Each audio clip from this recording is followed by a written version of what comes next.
Assalomu alaykum va rahmatullohi va barakatuh. Qadrlik Facebook'dagi, YouTube'dagi barliq ijtimoiy tor aloqa vositalaridagi qadrli qarindoshlar. Bugungi Fidoylar ekranininki Qur'ondan nazar programmasiniki 70-sonimizda yana sizlar bilan yuz ko'rishib turganimizda to'liq xushalmiz. Bu programmani İstanbul'dan men Abdulaziz Baştoğrak, Angliyadan Kerem Zahir Ustaz ve Gollandiya'dan Pida ekranınki kurgucusu Ahmet Pidai kardeşimiz birlikte sunum hemkarlaşıp. Bugünkü 70.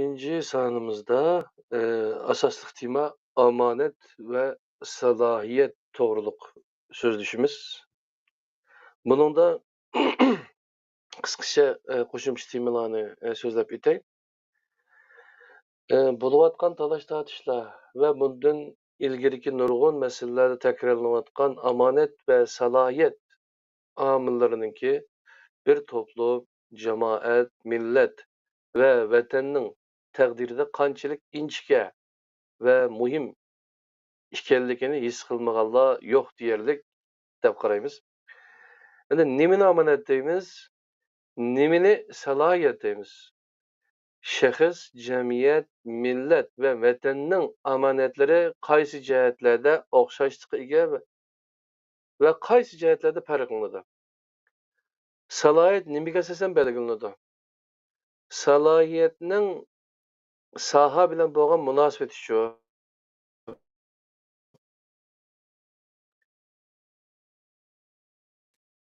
Bir sahədəki səlahiyyətin nüfuzu kerak. Siyasi səlahiyyətin nüfuzu və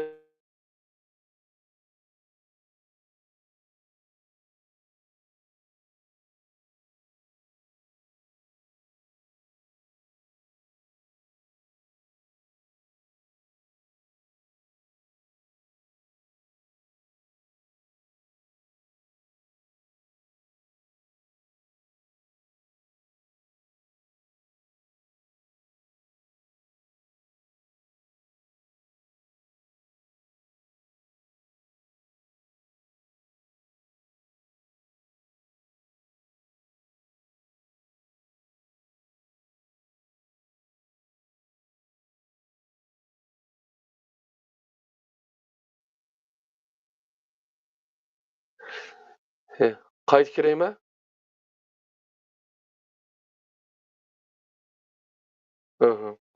Tamam, qolgan mazmunni kichik temalarni shu bizningki programdagi tushuntirishyapti. Sherdan o'qib olsanglar bo'ladi. Ammo lekin darsning ishida bu temalar chiqadi. Bu savollarning Qur'ondan nazar tariqasida ustoz Kerem Zoir bilan birga suhbat olib boramiz. Assalomu alaykum. Qanday bo'ling, yaxshimi? Va alaykum assalom va rahmatulloh. Yaxshi, Allohga shukr. O'zlarchi o'tishmoqdimi? Bizmi Xudoga shukr, alhamdulillah. 70-sangi kaptimiz omonat va salohiyat to'g'riliq bir muzokara qilsak bo'ldi ekan deb o'ylashdik. Qani ustoz, bizga shu omonat nima?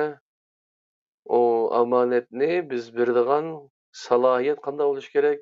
Bu jihatda Qur'ondan nazarni og'dirib boqsak. Tamam. Qani marhamat ustoz.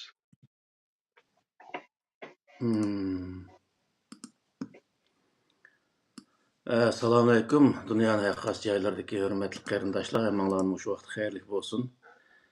Alaykum assalom.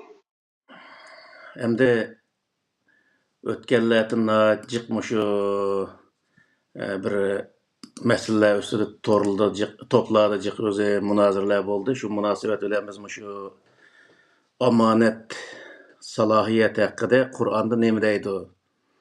Qur'onda qanchalik ahamiyatli deb qaraydi? O omonat va salohiyat niki shaxsiy, jamiyat, millat va hattoki davlat qatarlıq orunlarda qanchalik ahamiyatlik. Eğer onunda amanat ve salahiyet öz orunda bulmağa vaxtida o qandaq ziyarlantadı, boğa vaxtida qandaq paydalana alıdı. Misalda, Moşunun oxşaş özü nurgulgan mesele mevcut. Şunun için biz hemmetini tefsil halette sözlep bulamayımız çünkü yamancık bir mesele.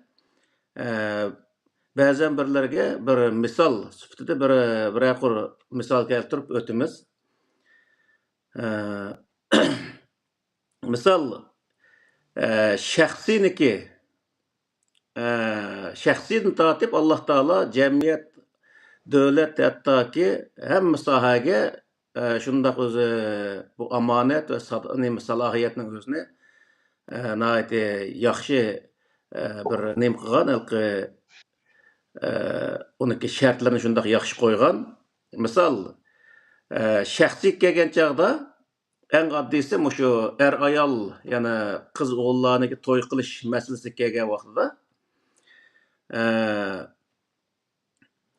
o to'y qilishdan iborat, yani oila qurishdan iborat bir omonatning o'zini qandoq qilgan chaqda o salohiyatlik insonlarga tutqazgan bo'ladi.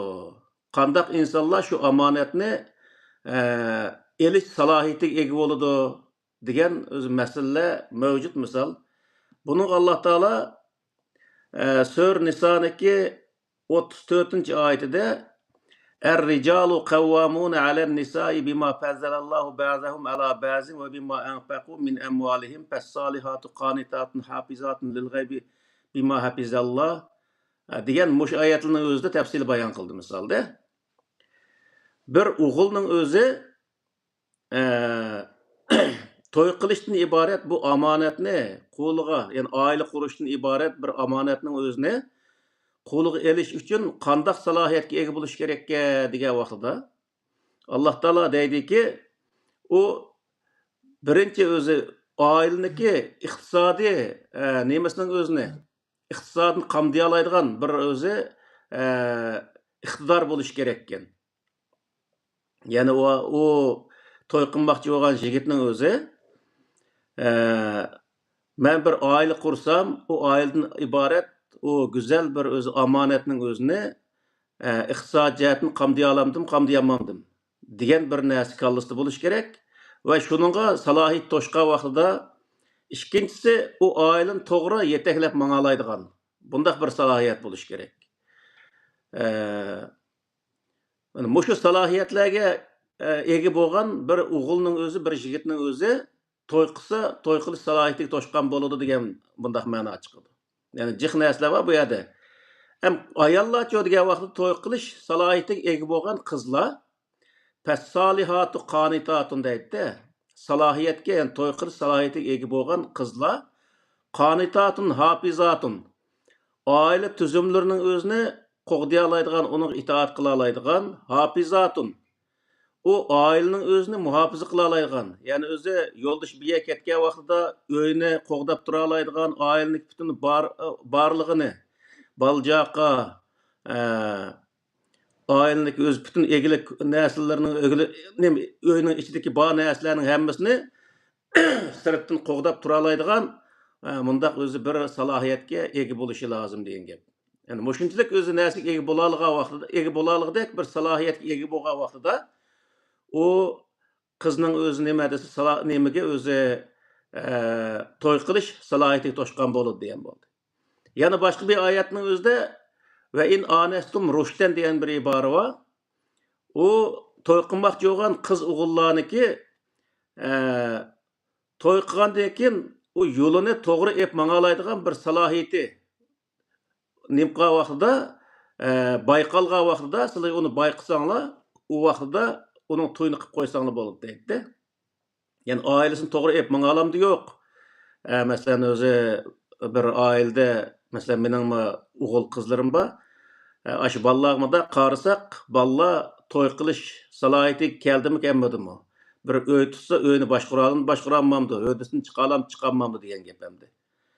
Degan mana mushunga o'xshash o'z nurg'ulgan bir shartlar bo'ladi. Mush shartlarni hozir qilgan vaqtida u to'y qilish salohiyatiga ega bo'la oladi degan gap.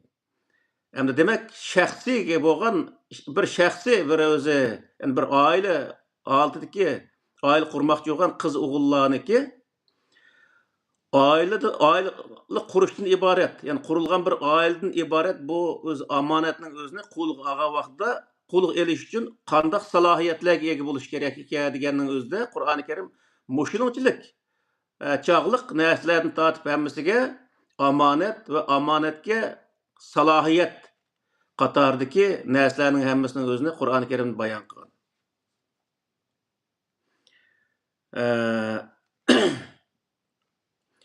Xuddi shunga o'xshash, masalan,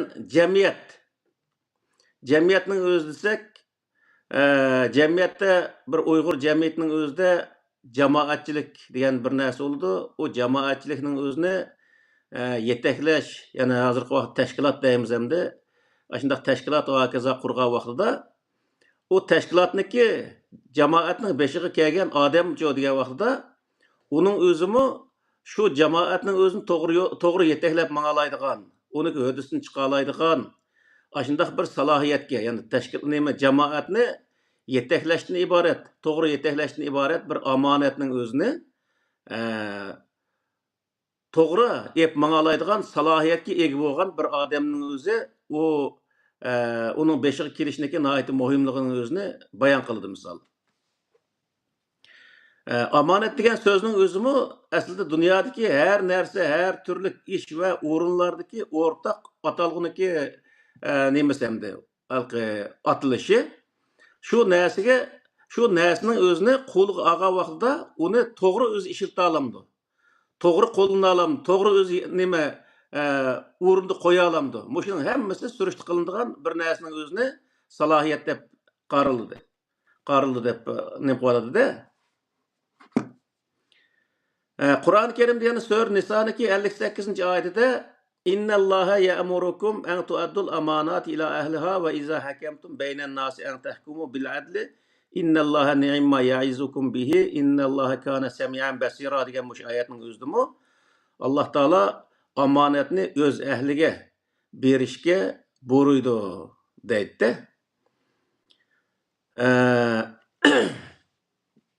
Hamda jamoatniki bir o'zi jamiyatniki qurilgan jamiyatniki beshiga kelgan odamlar bundaq holatda hamda. Misol hamda hozirgi vaqtda Dünya Uyghur Qurultayining masalalari hozir o'tirg'i chiqyapti. Buning nurg'unlagan odamlar har turli nimalarning o'zini fikrlarni o'tirib qo'yapti. Hamda bu Dünya Uyghur Qurultayi hozirgi vaqtda chet elda Uyg'urlar nihoyat ahamiyat berayotgan, ko'ngil bo'ladigan nihoyat o'zi muhim bir tashkilot hamda. Agar undaq muhim bir tashkilot bo'lmasa, odatdagi bir tashkilot bo'lgan taqdirda jamoatlar, yana dunyodagi Uyg'ur xalqining o'zi uning u darajada fikr nima qilib, o'tirib o'zining fikrlarini qo'yib, bu mandaq bo'lish kerak, andaq bo'lish kerak deb uning unchoq ahamiyat berib ketmagan bo'ladi.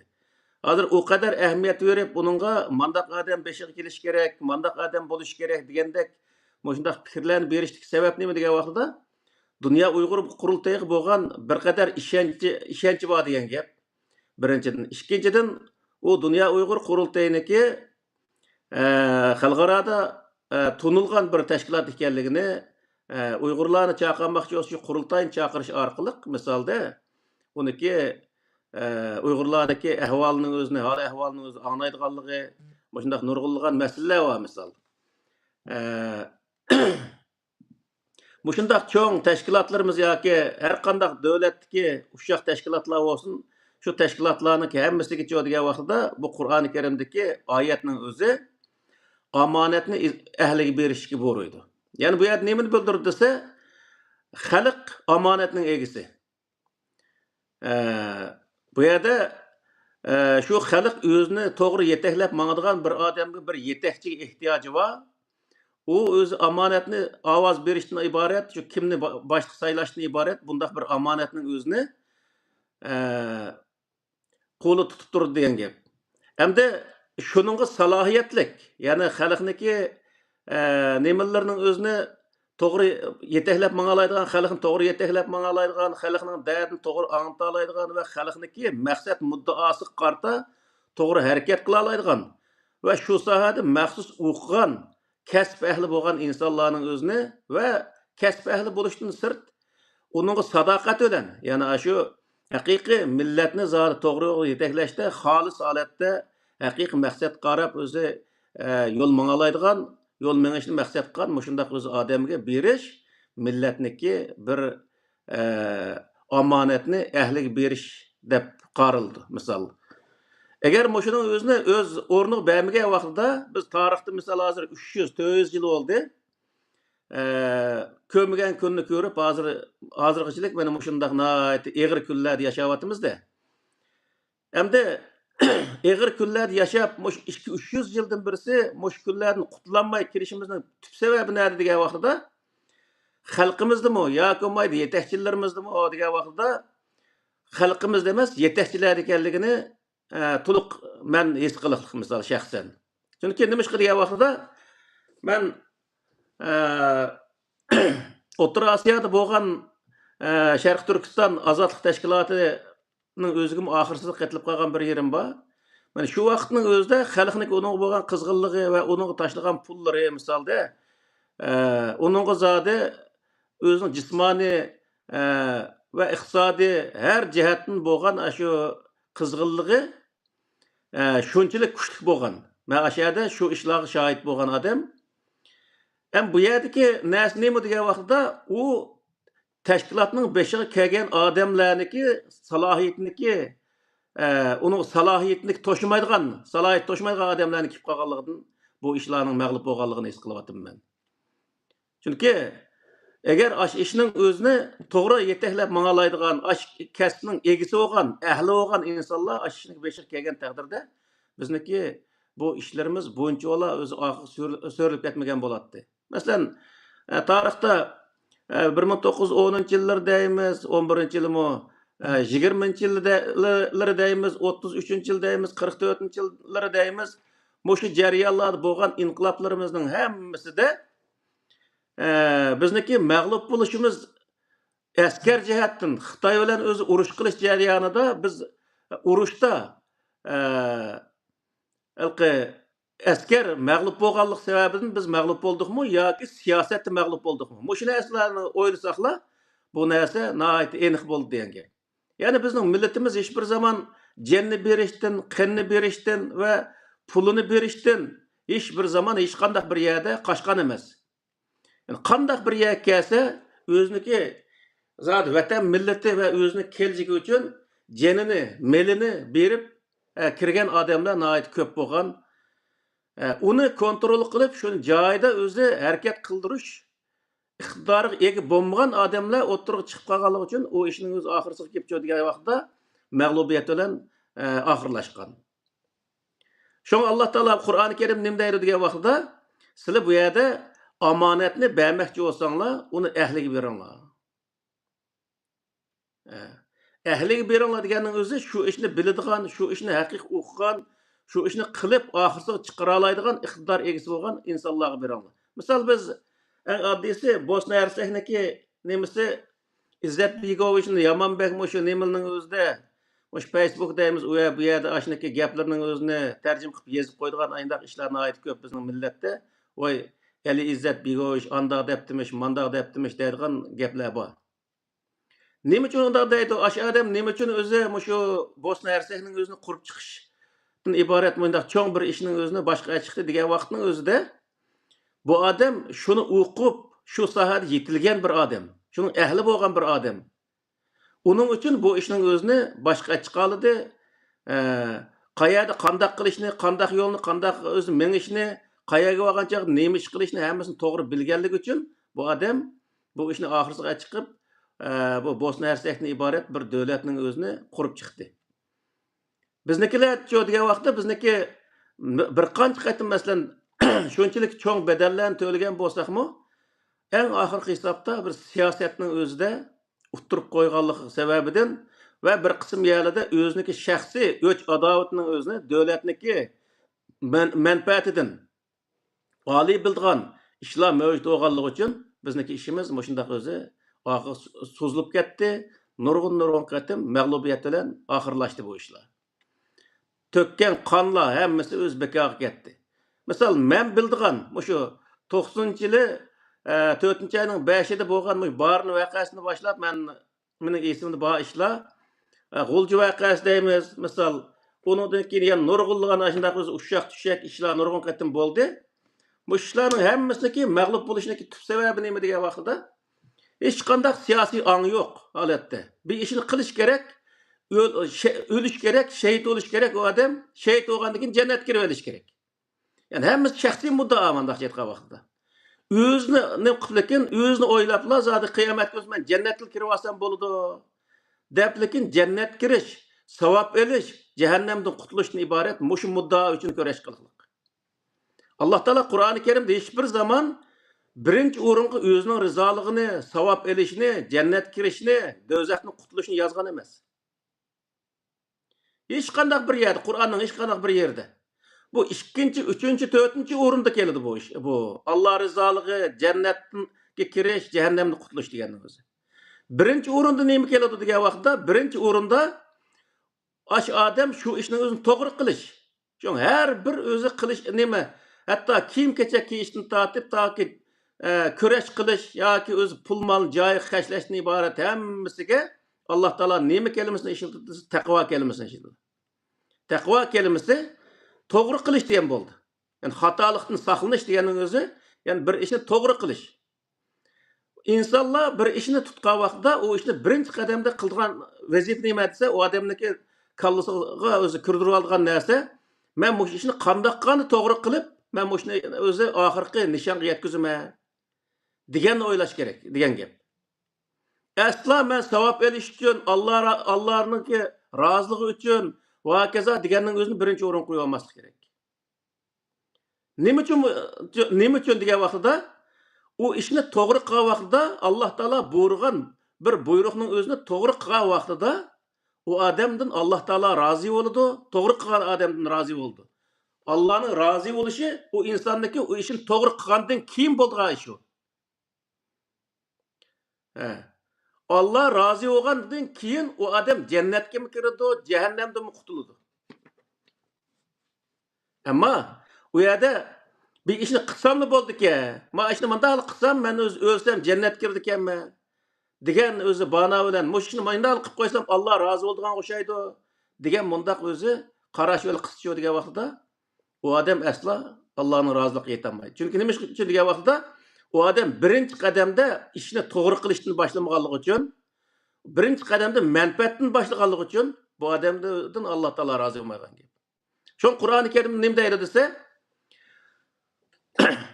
Allah Taala Qur'on nima dinning o'zini nima qilgan vaqtida muxlisina lahuddin degan ibora bor Qur'oni Karim. Nurg'u yerda bor bu muxlisin degan ibora. Har bir ishning o'ziga xolis niyat bilan.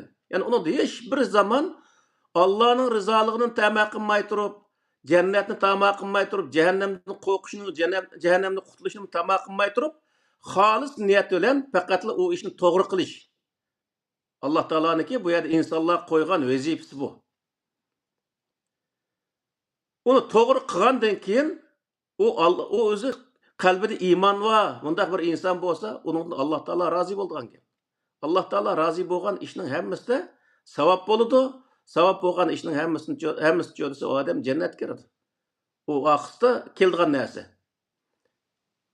Shuning uchun bu yerda Alloh taolo nima deydi desa, omonat sohasida gap qilgan vaqtidami, omonatni ahliga berish. Agar o'zi bizning millatimiz mushundaq saylamlar mayli her qanday bir qurultayning olsun, her qanday bir odatli tashkilot olsun, yoki bir jamoat arboblari olsun, her qanday bir insonning o'zini jamoatning beshiga saylagan vaqtida qanday qilish kerak degan vaqtida shu odam ash ishni to'g'ri qila olamdi yo'q.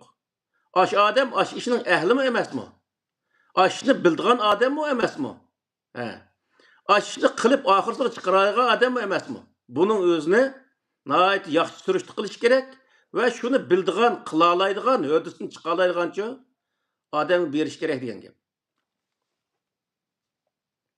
Mesela Yusuf Aleyhisselam'daki bir vakalik zikri kılındı. Sure Yusuf'un özde 54-55. ayetinin özde Padişah Yusuf Aleyhisselam'ın özünü ben seni yanımda meniki vezirim kılıma dep şu yerde vezir kıp saylaydı. O vaqtda padişah nemde şu olgan gep cemaat saylagan bir işim yok. Sen meniki vezirim bolsa diye vaqtda Yusuf Aleyhisselam nemde edilse Qala cealni ala hazainil ardi inni hafizun alim degan mushu o'zi bir jumla bilan javob berdi podshohga. Sen meni yani yezdi egilikka boshliq qilib qo'ysang, yani yezdi egilik deganning o'zi dehqonchilikqa boshliq qilib qo'ysang sen meni. Dehqonchilikni boshqargan ishni menga bersang, nima uchun degan vaqt inni hafizun.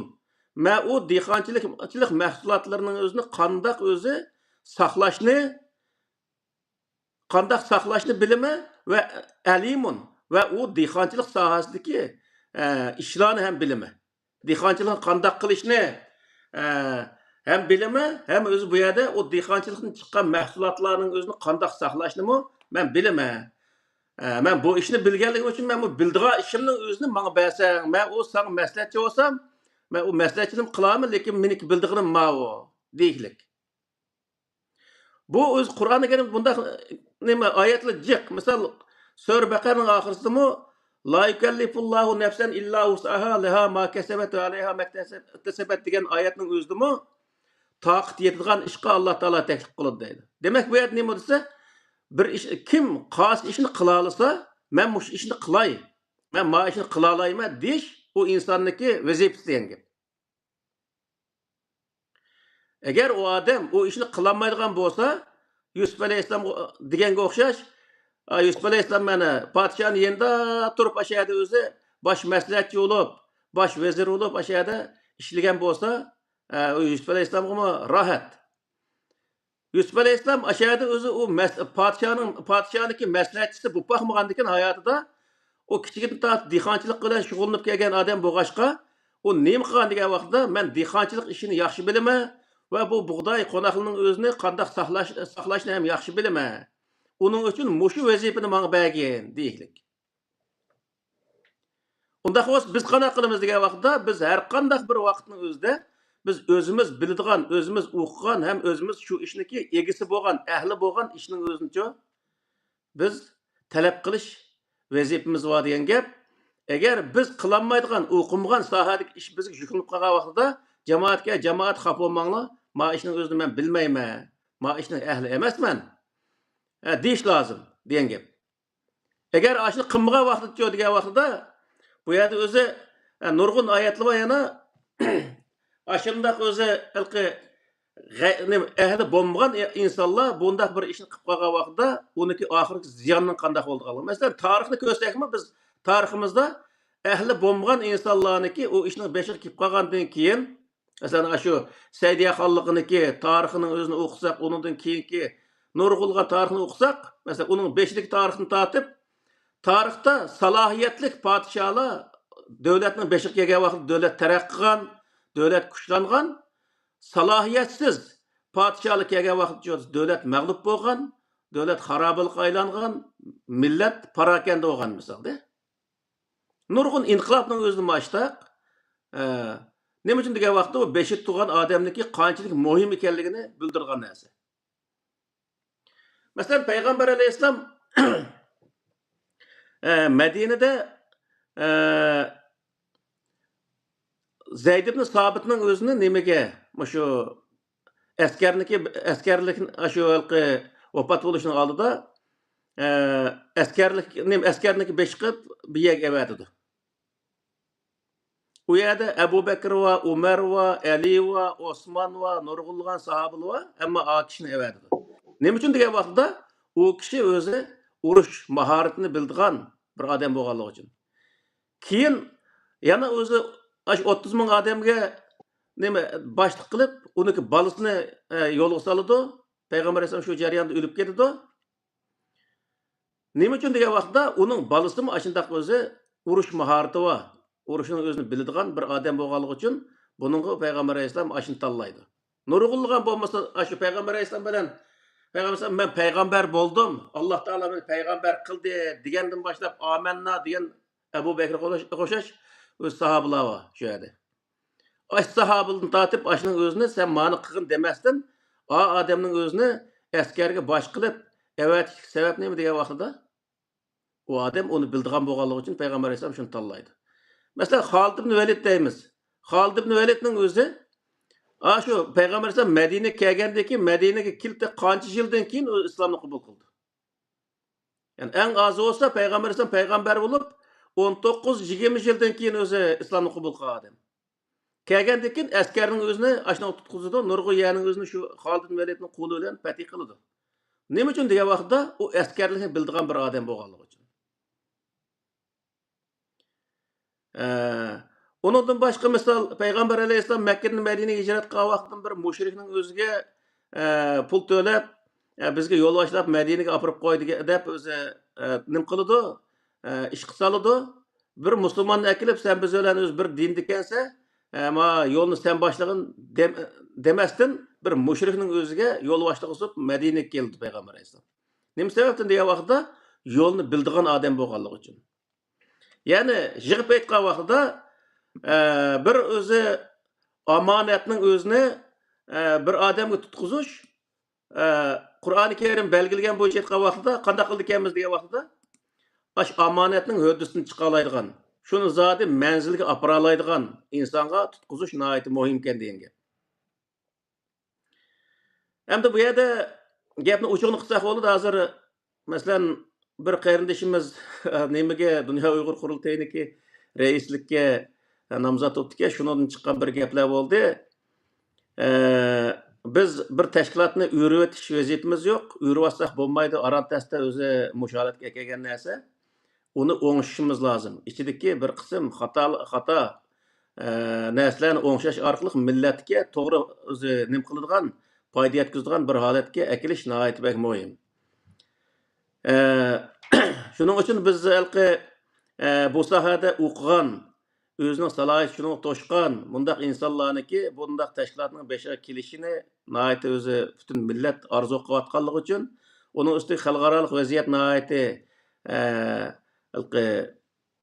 keskin bir holatga kelganligi uchun tasodifiy bir ahvol bo'lgan vaqtda bizniki xalqimizning oldidagi insonlarning o'zimi xalqimizni yo'l boshlab ketayotgan insonlar shu xalqni to'g'ri yo'lga yetaklab manglaydigan bir holat shakllansin uchun xalqimiz uni boshqatirayotgan ishlar va uning uchun biz bugungi bu suhbatning o'zidami omonat va salohiyat deganning o'zida omonatning o'zi vatanni ozod qilishdan iborat, yana o'zi vatanni ozod qilishga qarta tashkilotniki jamiyatning beshiga keladigan insonlarni o'zi saylashdan iborat bir omonat va bu omonatning o'zini o'z ahliga topshirish degan vaqtda insonlarimizni to'g'ri yetaklab mangalaydigan iqtidor egasi, salohiyat egasi, shuni o'qigan amalning berichi kasbiy bo'lgan shunday bir insonlarga topshirishniki nihoyat muhimligini his qilib bu suhbatning o'zini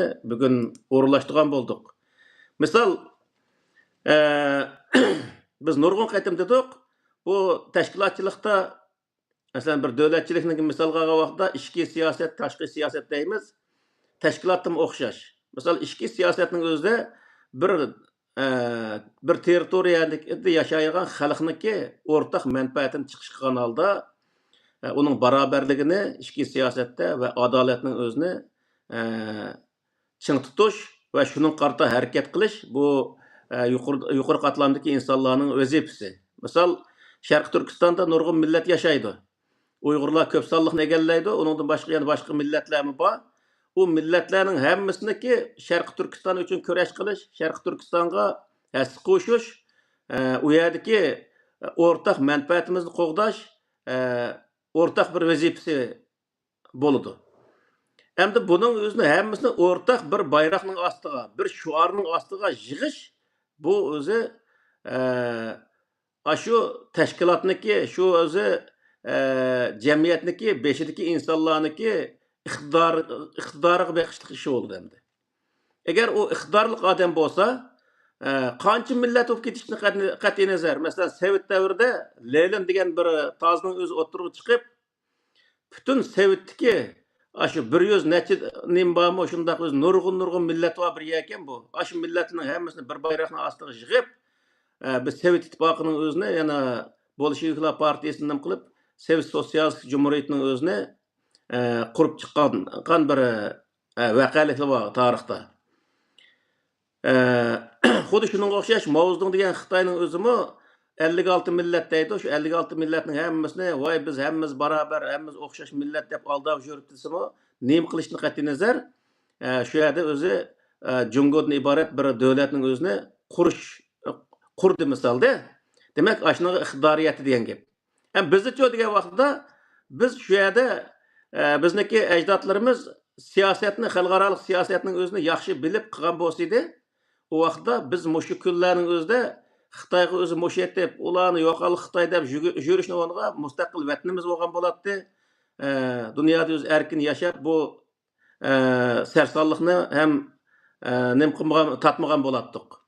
Demak, ichki siyosatni qilish, ya'ni bizniki mamlakatimizning ichidagi butun o'zi millat, har qanday millat bo'lishdan nazar Xitoydan boshqa butun millatning o'zini vatanni qutqizish, vatanni qurib chiqish, Sharq Turkiston davlatini ya'ni qayta asliga keltirish uchun harakat keltirish bu siyosatchilarniki, usta siyosatchilarning qo'lidan keladigan ish degan gap. Yani tarixdan buyon shunday bo'lgan. Misol, Uyg'uzxon deymiz, undan keyin o'zi Mo'yinchor deymiz, shu Uyg'ur urug'i xonligini qurgan, shu podshohlarning hammasi davlat qurgan vaqtda faqat bir tanli millatni bir yerga turib qurgan emas. Bütün Türkiye millet ve Türkiye milletke yandaş olan milletinin hemmisini bir yerga ekip durup, bir bayraqni astiga jığıp, öz devletini qurgan ve kuchlandırgan. Qachoniki iqtidorsiz bir podshoh shu yerga kelgan vaqtida o devletniki ushaq-tushaq o'zi nimalari hammasi millatlar ayrim bo'lib olib, shuni bilan o'zi davlat vayron bo'lib ketgan. Demak, bu yerdagi narsa nima degan vaqtida ishning beshidagi insonlarniki nihoyatda muhim rol o'ynaydiganligi, agar o inson usta şu işni resmi biladigan insonlar bo'lsa, u yerda u ish cho'qim amalga oshadiganligi. Payg'ambar alayhissalom misolga olsak, misol Payg'ambar alayhissalomniki bayrog'ining ostida Yahudlar va Xristianlar va mushriklar va musulmonlar va mushlarning hammasini nim qildi degan vaqtda hammamiz bir jo'grafiyada yashaymiz, hammamiz o'xshash bir insonlar. Har bir insonniki diniy e'tiqodi o'ziga hech bir millat, ya'ni bir millatni o'zi haqoratlamaydi. Bir millet, yani bir milletni kamsitmaydi ve onun yaman laqabni qo'ymaydi. Qur'oni Karimdagi o'zi ko'rsatmasi bo'yicha deb o'tirib, hammamiz o'xshash deb barobarlikni va adolatni o'zi davlat ichida ashining o'zini tashabbus qilganligi uchun, ashini o'tirib qo'yganligi uchun va ijro qilgan vaqtidami, ashi bo'yicha ijro qilganligi uchun butun o'zi Makka, Madina va uning atrofidagi arablar, yahudlar hammasi bayroqning ostiga kirib, shu bir davlatni qurish o'zi imkoniga ega bo'lgan. Keyin misol Hazrat Umarning zamonlarida nihoyat o'zi kengayib, hamma o'zi O'rta Sharq hammasi deymiz, Shimol Afrika deymiz, nurg'u yerning o'zi shu islom bayrog'ini ekan musulmonlarning bayrog'ining ostiga kirgan. Buning hammasi sababi nima degan vaqtda, u yerda adolat tashkil qilinayotgan, hammamiz barobar bir inson degan so'z tashkil qilinayotgan bo'lg'achqa, u izlayotgan insonlar barobarlikni, adolatni anglagandan keyin uni kirdigan gap. Xuddi shunga o'xshash bizniki oramizdami bütün shu mamlakatimizning ichida yashaydigan Xitoydan boshqa bütün millatlarning o'zini millatlarniki shu tuproqda haqqi borligi, shu tuproqni ozod qilish uchun bir kishilik hassini qo'shishniki lozimligi, o'zining majburiyat ekanligini bildira oladigan bir o'zi yetakchi bizning beshimizga kelgan vaqtida qanday bo'ladi deganda, u bütün insonlarning o'zini harakatga keltirib oladi. Ve o vatanni azad qilish ishi mana shunday ishlardan boshlandi degan gap. Ham tashqi siyosat degan vaqtda tashqi siyosat hech bir zaman Payg'ambar alayhisalom dinni yoki adolatni so'zlab o'ltirmagan. Nima uchun degan vaqtda u kuch yetmaydigan, gap o'tmaydigan yerga dinni so'zlasa, u yerga adolatni so'zlash hech qanday oqmaydi. Uning uchun u yerda ikki davlat o'rtasida qilgan munosabat nima degan vaqtda davlatning oliy manfaati asos qilindi. Payg'ambar alayhisalom eng oddiysi shu Madina shu vaqtda davlatniki markazi bo'lib qolgan.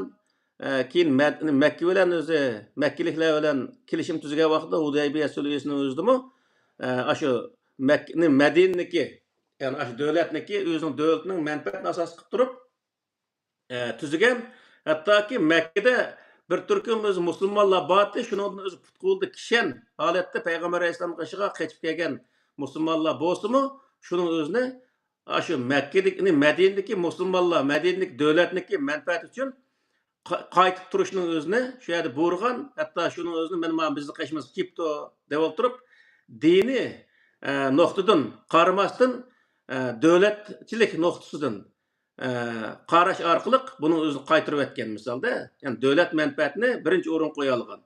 Hazır misal O'ttur Şərifdəki Müslüman devletler ya Türkiye devletler misal O'ttur Asiya ve Türkiye'den tartib hemmisi Xitoy bilan munosabat qilish jarayonlarida bizni o'tirg'i chiqarib turib, mana ki huquqini bersa deb o'tirib siyosat qilayotgan yer yo'q. Nim qilyotdi desa, o'ziniki davlatniki oliy manfaatini birinchi o'rin qo'yadi. Ya'ni bizniki beshimizga, ya'ni bizniki tashkilotlarimizning beshiga kelgan odamlar qanday qilish kerak degan vaqtda davlat manfaatini birinchi o'rin qo'yish bu o'zi Qur'oni Karim buyurgan va bütün peygamberler, devlet kurgan peygamberlerin hemmesi degan vaqtda devlet menfaatini birinchi o'ringa qo'yganligini bildirdi degan gap. Şoň biz vatan sirtidagi bütün o'zi Uyg'ur xalqi yoki Sharq Turkiston xalqining har qanday qilish kerak degan vaqtda tashkilotlarimizniki bo'libmi xalqaralashgan tashkilotlarniki beshiga kelgan odamlarga qattiq diqqat qilishimiz lozim va uni amalının beriçe şu kesb ehli olan insanlar oturup çıkış lazım. Eğer kesb ehli bomban insanlar oturup çıkan vakit diye vaxtda Kur'an-ı Kerim'de o vaxtda o öz zulüm kılıcı olurdu dep öz bayan kılıqlık ve ama başka bir rivayetlim var bu vaxtda, yani rivayetlim bir azra koşup koy bu vaxtda. Bir rivayetin özü iza usnidel emru ila gayri ehlihi pentaziri sa'a degan rivayet var. Yani biz diyorsa iza zuyatil amanatu pentaziri sa'a degan nima rivayet var. Yani bu Peygamber Aleyhisselam degan bolsun, demagan bolsun, bu o'zi Qur'oni Karimniki mazmuniga uygun kelgan bir rivayet. Yani to'g'ri bir rivayet deymiz ham buni. Bu nima degan bo'ldi desa, ish o'zining ahliga berilmagan vaqtda qiyomatning qoyim bo'lishini kut degan gap. Yani senin işin tugaydi degan gap. Eğer sen bir ishning beshiga shu ishniki ahlini keltirmasan, u ishing tamoman vayron bo'ldi. Yani bunun özü en oddiysi. Bir öy selishdan tortib, oila qurishdan tortib, jamoatniki ishlarini qilishdan tortib, taki o'zi har qanday bir sohada shirkat qurish olsun, yoki bir do'kon ochish olsun, yoki o'zi tijorat qilish olsun, har qanday sohada shu sohani bildigan odam, yani qanday bir ishni qilinsa, shu ishni bilmay turib qilish u ishniki halokatni keltiradi degan gap. Yani bir adam ticaret qilmoqchi bo'lgan bo'lsa, o ticaretni bilmaydigan bir odamning o'zi berib o ticaretni qilsa, 5 ko'y qolgan narsani 4 ko'y setib yurib o'zi qilsa, u vayron bo'ladigan gap. Shuning uchun bu yerdagi narsa nima degan vaqtda bu ishni biladigan odam bu ishning beshiga kelmasa, u ish vayron bo'ldi. Vatan sirtida nurg'unlagan o'zi qarindoshlarimiz va nurg'un ishning o'ziga, masalan, men hozir qurultayniki nimalardan shu vakilligidan chiqyaptim odatda. Ammo biz har qanday bir tashkilotga to'g'ri usul bilan so'z qilish va uniki bir qism yerlariga fikr qatnashtirish haqqimiz, huquqimiz bor. Nima uchun degan vaqtda bu tashkilotlar vatan da'vosi qiladi. Vatan bütün Uyg'urlarning o'rtaq yoki Sharq Turkistonliklarniki o'rtaq o'zi tuprog'i. Bu tuproqqa qarta harakat qilgandan keyin biz buning qarta fikrimizni bildirishimiz va to'g'ri fikr berishimiz o'zimizning vazifamiz degan gap. Shuning uchun bu yerda nima bo'ldi degan vaqtda bo'lib hozirgi vaqtda qurultayniki beshiga kelish oldi turayotgan kishiniki bir o'zi buni layoqat to'shmaydigan bir inson bo'lganligi uchun o'zi nihoyat yaxshi bir odam. Lekin uni layoqat to'shmaydigan bir odam bo'lganligi uchun biz mushu narsaning o'zini eskartib qo'yish, xalqqa anglatish va xalq buni kuch chiqarish orqali salohiyatli bir odamni akilish xalqning qo'lida misol. Xalq uni qurultayni majburlash kerak. Her qandaq yerdə, misal Türkiyədə olsun, Türkiyənin özüdümü hər qandaq bir təşkilat olsa, təşkilatның beşiq kelgan adamның özü şunun salayət toşam toşmamdı. Bunun qari yoki dini olim bo'lish nima emas, muhim emas. Uni biladigan, shuni qila oladigan odam bo'lish kerak. Bütün hamma ishning o'ziga dini olim bo'lsa, u dini olim deganning o'zi bütün narsani biladi degan bir narsa emas. Faqat qiyliqal shu rivoyatni uni buni o'qishga odamlar degan gap. Hattoki hozirgi bizniki dini olimlarimiz Qur'onning o'zini tuzuk tushunmaydigan dini olimlarimiz mavjud. Unda qo'ygandan bu yerki masala nima degan vaqtda millatniki ishga kelgan vaqtda hammamiz tik tura oladigan va u omonatni o'ziniki ahliga berish uchun kurash qiladigan, uni faqat sukut qilmaydigan, uningga o'zi sal qarmaydigan bunda holatda bo'lishimiz lozim. Yani o mening ishimmi o? Aşağı adamlar qilibdiki, o aşağı adamning ishi deyishning o'zi vatanga millatga bir xiyonat hisoblanadi odatda. Chunki o adamlar vatan millat uchun ishlaymiz deyotdi. Degandan bizchi degan vaqtda u vatan millat bizning vatanimiz, bizning millatimiz. Bizim onun uchun kurash qilish vazifamiz va majburiyatimiz va onun uchun o ishniki beşiq keldigan odamlarni to'g'ri odamlarning kelishi uchun biz o'zimizning qo'ldan kelishicha harakat qilish ham majburiyatimiz va degan.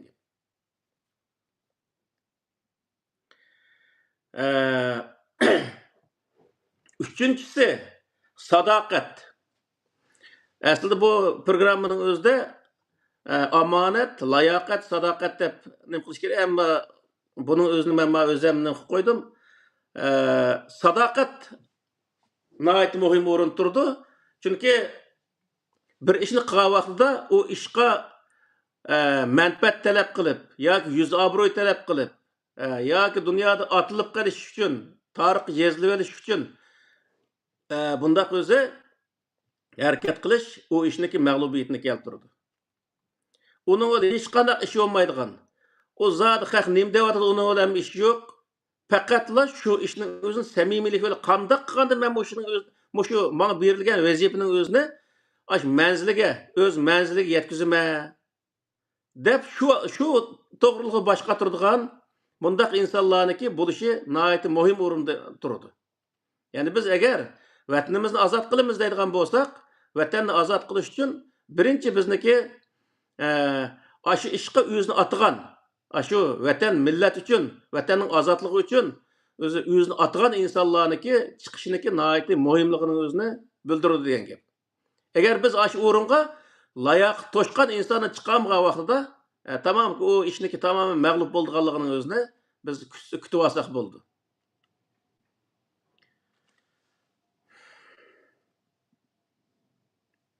Şu Qur'oni Karimning o'zi samimiyatni, sadoqatning o'zini bayon qilgan chaqda muxlisina lahuddin, ya'ni payg'ambar alayhisalom bu haqda bir rivoyat bor. Sen shu nimadan yansang, shu payg'ambar degan o'zi yana shu islom dinidan iborat, shu dinni yetkazishdan iborat, shu ishning o'zini qilishdan yansang degan vaqtda payg'ambar alayhisalomga nisbat berilgan bir rivoyatda agar o'zi o'ng qo'limga kunni, so'l qo'limga oyni bergan taqdirdami, men bu ishimdan yanmayman degan shundaq o'zi bir rivoyat bor. Gerçi bu rivoyat rost yolg'onligi u ayrim bir masala. Va lekin inson, ya'ni shu ishning beshiga kelgan inson u qadar o'z samimiy bo'lish kerakki, u ishda qat'iy ishning o'zini boshqa chiqish, mayli yalang'och qolsin, mayli osh qolsin, mayli xalqning haqoratlarini anglasin. Uning qat'iy nazar maqsadi qandoq qilganda shu tutgan ishning o'zini oxirgichilik g'alabaga erishtirish. Mana shu maqsadda bo'lish o'zi nihoyat muhim. Shuning uchun Qur'oni Karimda natijada o'zi muxlisina degan o'zi ibora keladi. Nihoyat xolis samimiylik bilan shu ishning o'zini qilish nihoyat muhimligining o'zini ko'rsatadi. Bizning ot-bobomizmi shundaq masalalarga qarta qushqa sho'simi qassob so'ysin degan o'zi bir so'zni qilib qo'yganki o'z vaqtida maqol tamsil qatorida, ya'ni har qanday ishni qilgan vaqtida, ya'ni har qanday ishni men bir ishni qilg'izmoqchi bo'lsa bir odamga u qanday qilish kerak degan vaqtida shu ishni biladigan, shu ishni qila oladigan odamga qilg'izish nihoyat muhim degan bo'ldi. Ya'ni qushqa so'ymoqchi bo'lsakmi, Aş qassobni akelsak, qassob qandaq o'zi uniki so'ydigan usullarini yaxshi biladi degan gap. Shuning uchun biz eee, omonatdan iborat bu muhim bir narsaning o'zini uni berishga tegishli bo'lgan, layoqatlilik to'shqan mundaq insonlarga berishimiz bu xalqniki gardindagi vazifa. Agar xalq mushu vazifaning o'zini ado qilmay, voy bizning ishimizmi u? Voy nima qilsin, shuni qilsin, qilib boqsin yoki u odam chiqib uni qilib boqsin desa, bo'ldi u biz tashkilot qurib, hokazo qilib vatanni ozod qilish ishlaridan unchalar umid kutmasak bo'ladi. Chunki nima uchun degan vaqtida biz o'zimiz xalq bo'lish sifatimiz bilan omonatni o'z ahliga berishga kuch chiqarmasak, u vaqtda bizniki zot qiyomatimiz qoyim bo'lishga biz rozi bo'lgan bo'lamiz. Shuning uchun bu yerda butun xalq mush ishga qat'iy diqqat qilishi lozim, ahamiyat berishi lozim, nihoyat muhim bir ish deb sanashi lozim. Vaqti kelsa shundaq yig'inlarga biletni elib berishi lozim. Shu yerda umumyuzlik bilet tashlab qilishi lozim. Chunki kelajakdagi ishimizniki hozirgi bosqichi bu. Ya'ni o'zi bu ishni qilib qo'yib, 3-4 yil o'tgan vaqtda u ish tamoman mag'lubiyatdan oxirlashgandan keyin qaytadan noldan boshlab bu ishni yana o'zi yani noldan boshlamdik o ishni. Biz davomli noldan boshlab hozirgacha mana mushu yak keldik. Hozir bu bizning ishimiz hali bir bosqichga kelgan vaqtning o'zida endi yan qaytadan noldan boshlayotgan bo'lsak, u xalqniki tamoman o'z umidini yerga qo'ygan bo'lamiz. Mag'lubiyat shu yerda o'zi o'tirib chiqqan bo'ldi. Shuning uchun bu yerda muallimni bildigan odam muallim bo'lish lozim, qassoblikni bildigan odam qassob bo'lish lozim, navoiylikni bildigan odam navoiy bo'lish lozim. Her ishni shu ishni bildigan odam qilish lozim. Xalq shu bildigan odamga omonatni topshirish lozim. Agar omonatni o'z o'rniga topshirmay turib, ondan keyin u ishdan umid kutsa, u odam xato umid kutgan bo'ldi. Xudo hozir meni musulmonlar shunda bo'lardi-ku. Musulmonlar xato bir dinga ergishib ketyapti. To'g'ri din o'tirib qo'ygan bir netinchini o'zini kutyapti misol. Jannat kirishni, Allohning roziligiga erishishni, g'alaba qilishni kutyapti misolda. Rivoyat arabniki o'zi hikoyalarga, arabniki o'z urf-odatlariga, madaniyatiga ergishib, ondan keyin Qur'oni Karim o'tirib qo'ygan o'zi netinchilarning o'zini kutyapti. Buning o'zi nihoyatda o'zi ahmoqona bir ish. Shuning uchun bu yerda biz qanday qilishimiz kerak degan vaqtida biz mushu hozir mushu nimaniki qurultayniki ishlari bo'lyapti. Qurultayda saylan bo'ladi. 24-yillardan 28-yillargacha xalq ashunga qarash kerak. Bu mening ishim emas demaslik kerak. Men zodi Sharq Turkiston fuqarosi bo'lish sifatim bilan ashaga berib men o'z ovoz berishim kerak. Bu meniki kelajagim va avlodlarimning kelajagi uchun qilinadigan ish deb samimiyatli bilan o'zi qarash kerak. Shu vaqtda bu bizniki ishimiz bo'ldi. Bu o'zi qurultaydagilarmi buningga nihoyat samimiylik bilan qarash lozim. Her qanday tashkilotdagilar samimiylik bilan qarash lozim. Bu xalq mushu sohada gap qotgan bo'lsa, demakki u tashkilotga ahamiyat berayotganliginiki, u tashkilotdan bir umidlarni kutayotganliginiki alomati. Xalq u umidni kutayotgan ekan, demakki u xalqniki umidini oqlay oladigan inson o'tirib chiqish lozim. Uni ahli bo'lgan inson, eng oddiy bo'lgan taqdirda uni ahliga yaqin bo'lgan inson bo'lish lozim yani. Faqat uningda jiroqlashib ketgan bundaq odamlarniki bu ishning beshiga kelishi bizniki ishimizni texnik og'ir surdigan bundaq bir vaziyatni shakllantirdi. Shunga o'zi biz maxsus mush sohada to'xtalishimizniki bir sababimi bizniki hozir misol Yevropa, Amerikada bo'layotgan tashkilotlarimizniki ichida ko'pincha yerga qarasak, o'sha diniy sohadagilar tashkilotniki beshiga chiqib olgan. Uni olim desinda xafa bo'ldi ekan nurg'unlar o'lim odamisi. Xafa qolganlar borki. Mushu odamlar tashkilotning beshiga chiqib olgan, o tashkilotning o'zinimi shu o'zining bir saviyasi bor. Tashkilot ashaki bir to'xtab qoldi. Uning nersiga faqat o'tmaydi endi. Ayndaq holatda buluqliq. Shuning uchun Bütün xalqimizga qilgan murojaat nima degan vaqtida xalqimiz dunyoning har qanday yirik tashkiloti bo'lsin, jamoat arboblari bo'lsin, hatto muallimligichilik bütün sohada shuniki ahli bo'lgan insonlarga u ishni topshirishi, u ishniki rivoj tepishniki birinchi bosqichi bu hisoblanadi. Buning ahamiyat verish lozim. Agar omonatni o'z o'rniga topshirmagan bo'lsa, u ishdan umid kutishga hech qanday hojat yo'q. Chunki u ishning oxirisi xusron, ya'ni ziyon bilan o'zi oxirlashadi.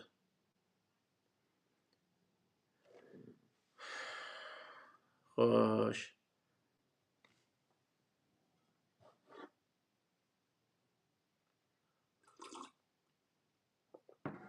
Ma'u yani iqtisodiy sohadimi bir nimani qo'yib ekanmi? Yani iqtisodiy sohadimi iqtisodni ishiltigan o'rinni biladigan, iqtisodni oladigan o'rinni biladigan, iqtisodni qandoq elishni biladigan, yani iqtisodni o'qigan insonlarni iqtisodni beshiga keltirish nihoyat muhim o'rinni egallaydi. Qur'oni Karimda shu Layl surasiniki 5-oyatidan 10-oyatgacha oraliqda 5 oyat ekan. فَأَمَّا مَنْ أَعْطَى وَاتَّقَى وَصَدَّقَ بِالْحُسْنَى فَسَنُيَسِّرُهُ لِلْيُسْرَى وَأَمَّا مَنْ بَخِلَ وَاسْتَغْنَى وَكَذَّبَ بِالْحُسْنَى فَسَنُيَسِّرُهُ لِلْعُسْرَى degan shu o'zi ikki jumla oyat, 5 oyat shuning o'zini bayon qiladi. Bir odamga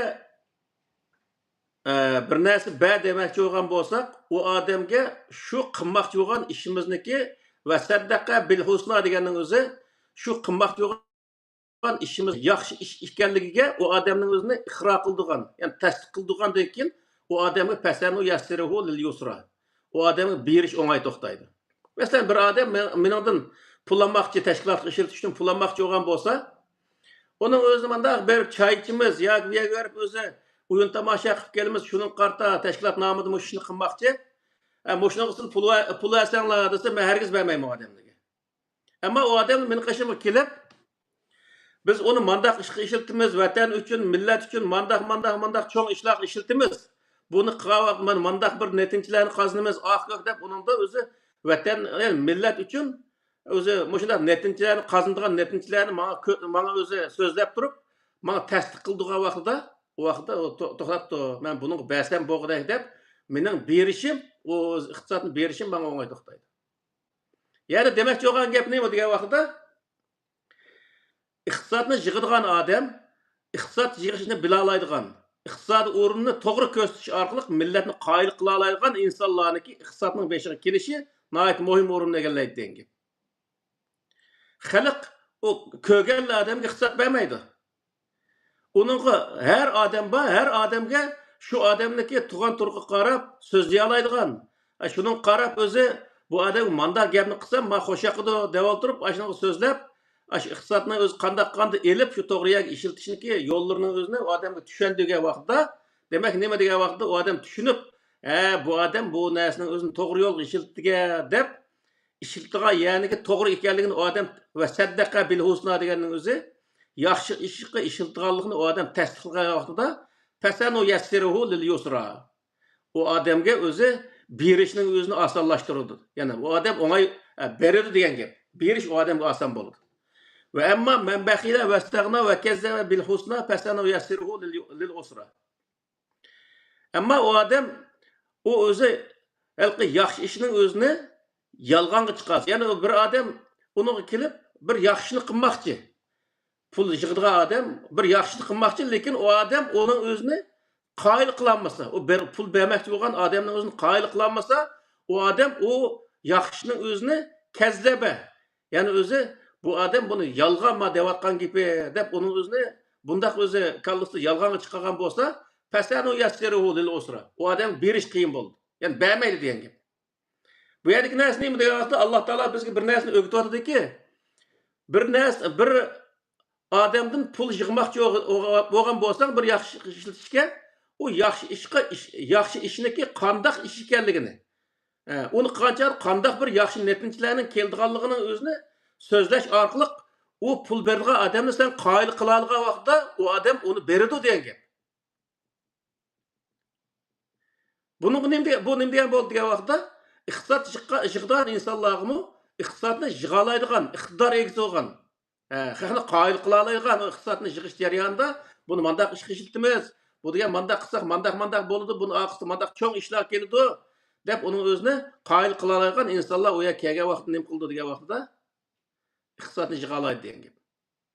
Yani Allah Teala bizge hatta iqtisod yig'ishdan tortib, oila qurishdan tortib, munosabatdan tortib, har qanday ishning o'zincha desa, bizga o'zi bayon qildi. Yani bizdeki muxtasar ma'anida bir jumla bor. Muqtizai holga mutobiq harakat qilish.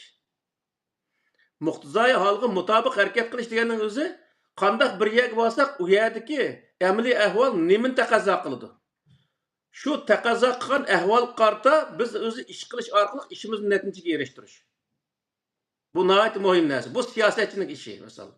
Siyasətçi hər sahədəki insanlar yani özünün işine aşındaq özünün işini bilgen insanlar qanday qıldı deyə vaxtda o vaxtda o insanlar muqtizai halqa yani əmli ahval qarta iş tutalaydı və o işni qəlbi qılalaydı deyə gap. Şunun üçün biz hər qanday bir vaqtda diqqət qıldığı yerimiz nəməkə deyə vaxtda işning beshiga kelgan odamga jamiyatimizda masalan har qanday bir odatdagi jamiyatimiz bo'lsin yoki bir mashrab bo'lsin eng oddiysi mashrabimiz bo'lsin yoki bir o'zi bir surun olsun bir to'y to'kinni boshqargan surun bo'lsin har qandayda shuni qila oladigan insonni o'zi shu yerni boshqara oladigan insonni shu ishning beshiga kelgan vaqtda u ish nihoyat netinchlik bo'ladi nihoyat o'zi insonlar o'zi uni mamnun bo'ladigan bir ish bo'ldi misol. Eğer o yerga biz onun ehlini ekemey, başka bir insanın özünü ma adam bek hürmet sazavar adam deb onu ekip koysak, o vaqtda o adam onu kılanmaz degan vaqtda o butunlay işimiz berbat oldigan gap. Shuning uchun bu yerda bizniki nurg'un insonlarimiz bor. Adet tashkilotining o'zini har xil haqoratni qilib va shiraqtirma o tashkilotining o'zini deydigan ishlar bor. Hech qanday bir tashkilotdan hech qanday bir jamiyatni bizni yiroq turishimizga hojat yo'q. Yaqin turishimiz lozim. O jamiyatni tuzashga hassa qo'shishimiz lozim. O jamiyatniki rivojlanishiga va millatniki da'vo ishlariniki menishiga biz hassa qo'shishimiz lozim. Hassa qo'shish qanday bo'ldi degan vaqtda, shunga har xil fikrlarni berish va to'g'ri odamlarni saylash, to'g'ri odamlarni o'tirib chiqarish orqali jamiyatimizni, jamoatimizni va ishlarimizni taraqqiy qildirish bu o'zi bizniki qo'limizdagi bizning saviyamizdagi ish degan gap. Agar bizda shunday saviya bo'lsa, demakki bu ishning o'zini taraqqiy qildirgan, rivojlantirganga millat o'zi ishni to'g'ri odamni qo'liga tutqizish orqali rivojlantira oladi degan gap.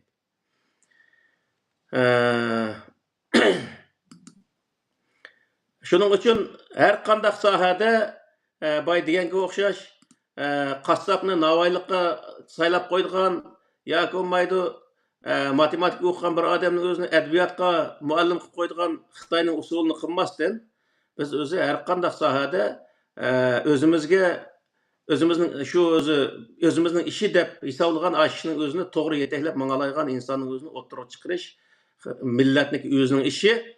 Bu ishga millat ega chiqish kerak. Millat ega chiqqandan keyin bu ishning o'zi to'g'ri yo'lga kirdi. Millat o'z to'g'ri niyat bilan shu ishning o'zini ilmiy asosda o'ttirib chiqqan vaqtda o ish to'g'ri yo'lga kirdi. Agar millat uni kuch chiqarmay hammasi shunday o'zini tashlab tursa, u vaqtda o ish to'rt odamning ishi bo'ladi. O birisini saylab ketaverdi. Shuning bilan u ish eng oxirgi berib mag'lub bo'ldi. Mag'lubiyatning natijasi kim bo'ldi degan vaqtda millat bo'ldi. Shuning uchun biz bundan keyin davomli o'zi mag'lub bo'lishniki o'rniga g'alaba qilish yo'llarini tutamiz desak, u vaqtda biz qanday qilishimiz kerak desa, biz shu ishning ahliga tutqizish. Har qanday bir ish bo'lsa, o ishning o'zini millat birlashib turib, ma paloni bu ishni biladi, ma ishni paloni biladi deb har ishni shu ishni bildigan odamga tutqizish bu nihoyatda muhim bir o'ringa bir o'zi masala. Millat buna ahamiyat verish o millatning ustidagi bir vazifa. Agar millat shuning o'zini to'g'ri odamga tutqizolmagan bo'lsa, o millat omonatni joyiga bermagan bo'ldi. Omonatni joyiga bermay turib, ham o omonatning o'zidan bir netinch kutishning o'zi bu bir ahmoqona ish bo'ldi.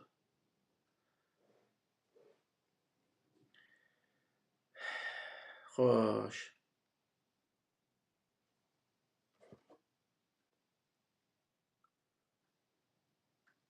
Onda olsa oh bu telefon çata.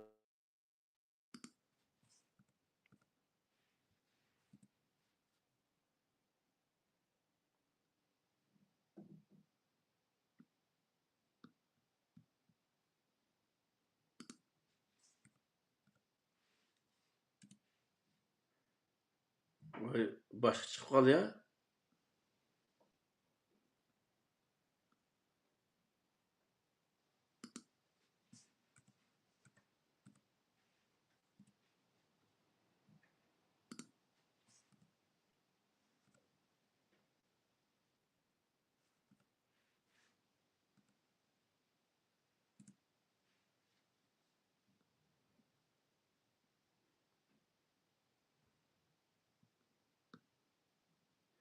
Alo?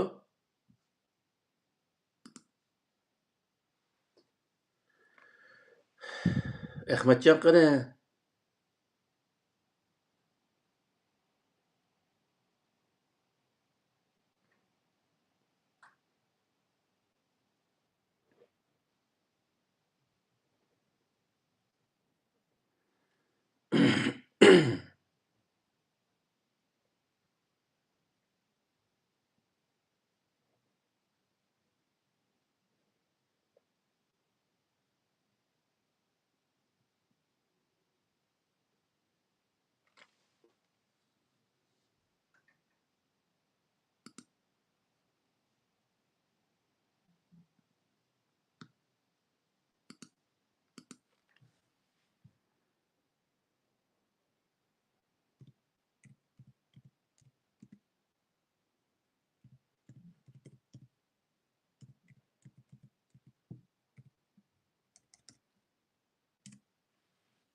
Uxlab qoldimi ya?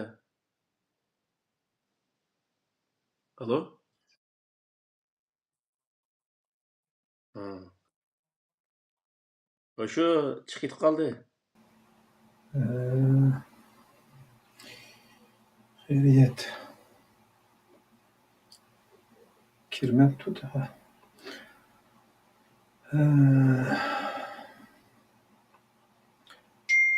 Amanet ve salohiyat kadar tushuntirishlari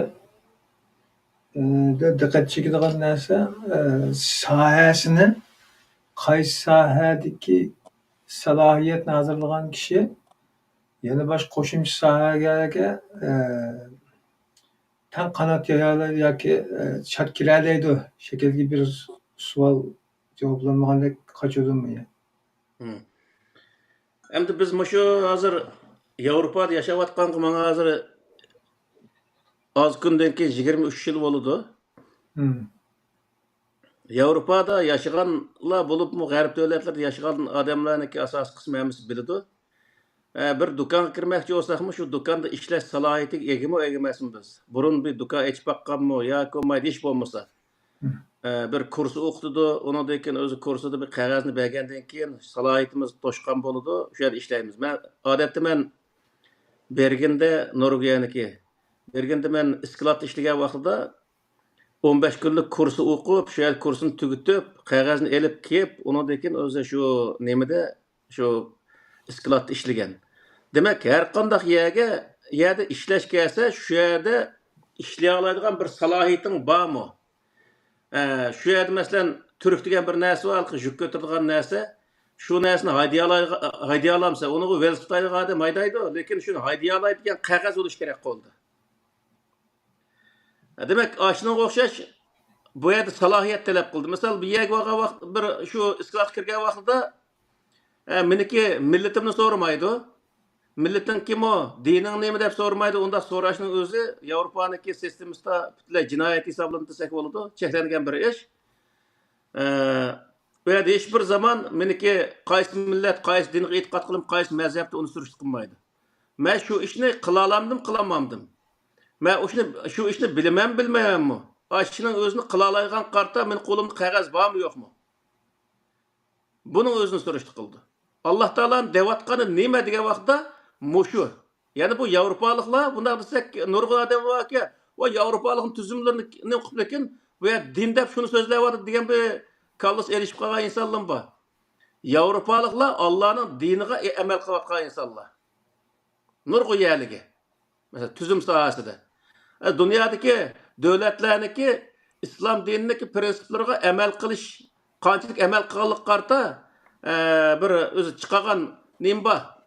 Şu Amerikalık ve üç tane Müslüman profesörünün özü çıkagan bir hulası var.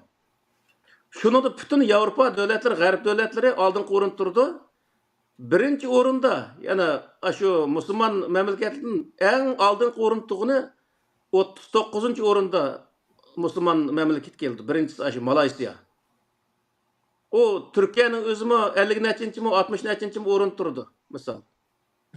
Birinci orunda Garip devletleri turdu da. Demek bular neymi dese gerçi o İslam dinine işenmeyen bolsa mı, lekin Kur'an'dan muşla faydalanıyordu. Yani özü burun anlagan şu Garip'te iman etmeyen Müslümanlar varken bu O'tir Şerif'te iman etken kafirlar varken degen bir gapning özü muşdaq depti degen bir gapni anlagandim men.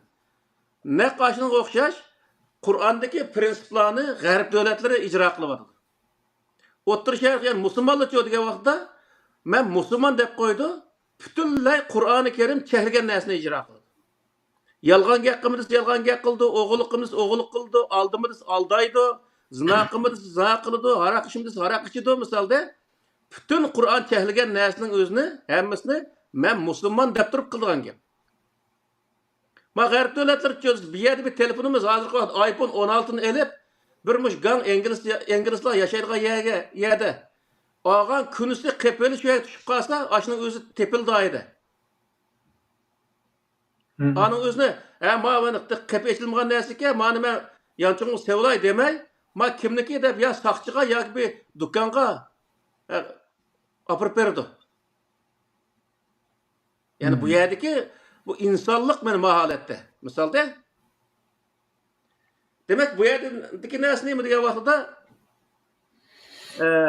Ademdeki hakik insan bolgan vaqtda onun salohiyati aşında qalqı. Her narsega bolgan ko'z qarashlari aynan yuqori o'rin turgan gap. Şoň bu yerda Yevropa nim qildi desa, hamma narsani qilgan vaqtda bir odam bir ish qilmoqchi bo'lsa, aş ishning ahli mi emasmi? Qur'oni Kerim bunu deyapti. Ila ahli deyapti. Siz ahliga berin deydi. Aş ishni qila oladigan odammi, qilamagan odammi? Shuni surishti qilib, sen shuni qila oladigan qarta nimang bor deydi. Benim ha kenişkim var ama bir ara kağızım var. Aşağı okuyan, aşağı pütüyen karta diyendikin, kağızını görüp, sen rast moşunun özünü okup pütürüpse, sen bu işini kılalaykense de bu işini verdi. Bu yerde bizdeki devatlığımız hazır neyimiz? Kur'an-ı Kerim'deki şu ayetinin özünü biz ameliyatga aylandırışımız lazım. Yani her kandak cemiyetimiz, misal özü, hazır dünyada Uygur bayanın hemiz teşkilatı var. Teşkilat cemaati başkurulgan neyse. Cemaati doğru başkurulmasa, o cemaatin arasında hurafilik özü, her xil öz radikallık, aşındaq öz nurgulluğun İslam dinine zıt olgan, insaniyetke karşı olgan, moşundaq näsler mövjud oldugan gap. Mesela Türkiye nime üçün Kur'an kursunu tüketken, balının özü berip adamı öldürdü, xalqını bulaydı. Nime şu işini kılıdı? Çünkü ulanın mollaları şunu ögüdü. Onun için onu kıldı. Kur'an aşını öget demde, onu öget demeklik aşını kısan bulmaydı değilik. Ama bizim mollalı çödüse aşını kılıklık misalda. Bu doğruluğun toktulumuz bir gün sizadı. Kur'an nemini boruvadıdı, hazır bizim mollalı nemi ögütüvadıdı. Bunun özlüm toktulumuz bir katım. Bu daim borsa. Şunun için bu yerlik nesini nemi ödüse amanet degen bir nesinin özünü öz ehli tapşırış bu naiti bek muhim. O adamlık hazırı ve kelciki için naiti muhim. Onun için bütün Uygur zade o adetki cemaatçilik işini tatip çok teşkilatlarımızgaçılık hemmesiga kulğun din tutuş lazım. O işindeki doğru etmenilişi için o zat qo'ldan keladigan har qanday ishning o'zini qilish lozim. Uni qilmay turib, andaki u xato yo'lga mangan bo'lsa, oxiratni g'ajash qilish qanday g'ajat yo'q. 4 tangin chiqim qilib, shu naq maydonga berib turib, belatni tashlaymi deb bir kishilik zot meni Uyg'ur, men Sharq Turkistonning bir o'zi balasi men, bir avlodiman deb o'tirib, o'sha yerda o'zi belatni tashlab, layoqatli odamga tashlash lozim o belatning o'zini. Shu vaqtda bu ishning o'zini to'g'ri yo'lga kirdigan bo'ldi degan gap. To'g'ri yo'lga kirdimizsa, kirgani unimizsa, o odamning o'zini jamoat bo'lgandan chiqirib atalaydi uning o'zini. O jamoatning kuchi odat kuchi emas o. Ashtaq qilish orqali bu jamiyatni, jamoatning beshini o'ngshash, bu nima jamoatniki o'zining qo'lidagi ish. Ya'ni jamoatning qo'lida shundaq muhim bir omonat bor. U omonatni shu omonatning hodisini to'g'ri chiqaradigan insonning qo'liga tutqizish uchun desa, u jamoatniki vazifasi degan gap. Agar bu vazifani to'g'ri ado qilmay turib, undan u ishni men bir netinchi ko'rsam bo'ladi deganning o'zi uxlamay tush ko'rgan bilan o'xshash u. Shu har qanday bir ishning o'zida bir yer bir tashkilotga, masalan, Angliyada bo'lsin, bir tashkilot bo'lsin yoki bir yer ish qilib xalqaro tashkilot yoki olmaydi o'zimizniki turayotgan yerda bir jamoatning ichida bir tashkilot, jamoatniki bir tashkilot bo'lgan bo'lsa, o'sha tashkilotning har qandayqa shu jamoat samimiylik bilan, bo'lsa bo'ladi demasdan samimiylik bilan uningga ko'ngil bo'lish lozim. Uniki o'zi beshiq kelgan odamlarning qanday odam bo'lishi lozimligini her odam fikr qilish orqali birisiga haqorat qilmasdan bizdan fikr qil desa, o'ziga o'xshamaydigan bir fikrni qilib qo'ysalar, uni o'zini dushman sanaydigan mundaqilqi sharafsiz insonlar bor bizning aramizda. Bu butunlay xato bir narsa. Biz g'arbda yashayotganlar 20 yildan oshdi. Bu yerda qanday degan vaqtda fikr qilish usuli, misol, shu bir maydonda turib, shunchalik o'z birisi bilan shunda qattiq o'zi munozirlashgan bo'lsa-mu, sırt chiqqandan keyin birga choyni ichib ketilaverdi. Nima uchun degan vaqtda u yerda shu masalani hal qilish jarayonida qosimiz to'g'ri fikrni o'tirib qo'ysak, qo'ya olamizki, qanday mush ish texmbak yaxshi bo'lar degan maqsadni qildi bu yerda. Bizmi ashuni o'rganishimiz lozim. Bizmi shu ishimizniki qanday qanchaqda u ishimiz texm yaxshi bo'ladi deganni o'zi asos qilib turib, o yaxshi bo'lish uchun qanday odamni u beshiqqa keltirishimiz lozim. Buning biz samimiylik bilan yana. Bu samimiylik vatanning ozodligiga berib taqildigan narsa bu. Uning uchun biz o'zi samimiy bo'lmay turib, uni ko'ngil bo'lmay turib, oxirida u vatan ozod bo'lib qolsa bo'ldi demay, vatan ozod bo'lsa degan gapga o'shmanchi. Vatan o'zi ozod bo'lgan narsa emas. Biz uningga yuragimizni qo'yib turib, uning haqiqiy yuragimiz bilan ko'ngil bo'lgan vaqtda ozod bo'lgan narsa. Yani o'zimiz ozod qiladigan narsa. O'zimiz ozod qiladigan narsa uni. Özümüz onun hiç qanday ko'ngil bo'lmay turib, hatto odatdagi bir tashkilotniki boshliqlarini tortib, uni to'g'ri bir saylamay turib, uningdagi ozod bo'lsa bo'ldi degan qanday gap bo'lib ketdi. Shuning uchun biz vatanni ozod qilamiz deydigan bo'lsak, oldimizdagi qilayotgan ishlarimizni, jamiyatimizni tartibga solishimiz, jamoatimizni tartibga solishimiz va jamiyatning ustidagi odamlarning o'zini to'g'ri odamlarni keltirishimiz bu bizniki nihoyatda muhim bir vazifamiz. Agar bu vazifani qilmay turib, ya'ni o'z jamiyatimiz taraqqi qilsa bo'ldi, nima ish qilolmaydi bu jamiyat maishining o'zini va nima ish qilmaydi deganning o'zi desa, ahmoqona bir ish. Sen uni saylagan vaqtda shu qilalaygan odam saylashing kerak. Qilalaygan odamni saylamay turib, qilolmaydigan bir navoiyni olib siyosatga olib qo'ysang, u vaqtda u navoiyligini qiladi siyosatniki o'rniga kelsin. U vaqtda sen nima kutsan undan? Uning uchun sen qildigan ishing birinchi qadamdagi ishni to'g'ri qilishing lozim. O birinchi qadamdagi ish nima degan vaqtda uning beshiq kelgan odam to'g'ri saylashing kerak. Shu vaqtda sen uni o'zini amalga oshira olasiz. O odamga o'zi qanday talabni qo'ysang, u to'g'ri tushuna oladi. Siyosatni bildigan insonlar bo'lgandan keyin. Shuning uchun bizniki to'ptimi jiq bunday paranglar bo'ladi. Hozirgi shu xalqaro tunilgan, xalqaro o'zi Birlashgan Davlatlar Tashkiloti deymiz, Yevropa parlamenti deymiz, nurg'unlagan o'z davlatlarniki o'zi parlament a'zolari ko'rishayotgan birdan-bir tashkilotmish Dunyo Uyg'ur qurultayi bo'lib qoldi. U Dunyo Uyg'ur qurultayining tillab yurganning o'rniga uniki shu beshi turayotgan odamlarga layoqatli insonlarni o'zimiz saylasaqlar, u ish tuzildi degan gap. Uning o'zini biz uni kuch chiqarmay turib, o go'l degan mayndaq inson ahli nima qildigan, talab qildigan go'li bu. anda gül, manda gül demiş ya tilimiz şeyler. Jüri versek diyor diye vakıda. Biz kitivermiz mıydık? Şuna bu edilki alayda bu söhbetini kılışımızdaki bir sebep yani şu aldığımızda bizdeki bir devletni, milletni temsil kılıvatkan derecedeki bir teşkilatımız kaldı hazır. Bütün dünya tuğnuvatkan. Bu tuğnuvatkan bir markanın özünü kötü edeblikin onun özünü emelden kaldırıp etişka katli bulmaydı. Onun için onu oğuşumuz lazım içine. İçindeki hata insanlar olsa onun özünü çıkırıp etiş ve doğru insanlarını koyuş bu milletniki özüneki kuldaki iş. Millet onunla tik durup zaten biz muşun kılışımız lazım dese onu çokum kılalaydı. Endi hazır kadar lider oğuçu yoki boshlamchi oğuçlarga alaqadar bir nima borda, bir tema bor. O bo'lsa ayollarni boshqalarga vayron bo'lganlik haqida bir hadisni aytildi. Undaqda shuna savol qo'yish kerakki, ya'ni salohiyat egisini jinsiy jihatga cheklab o'chqamdi degan bir savol chiqadi.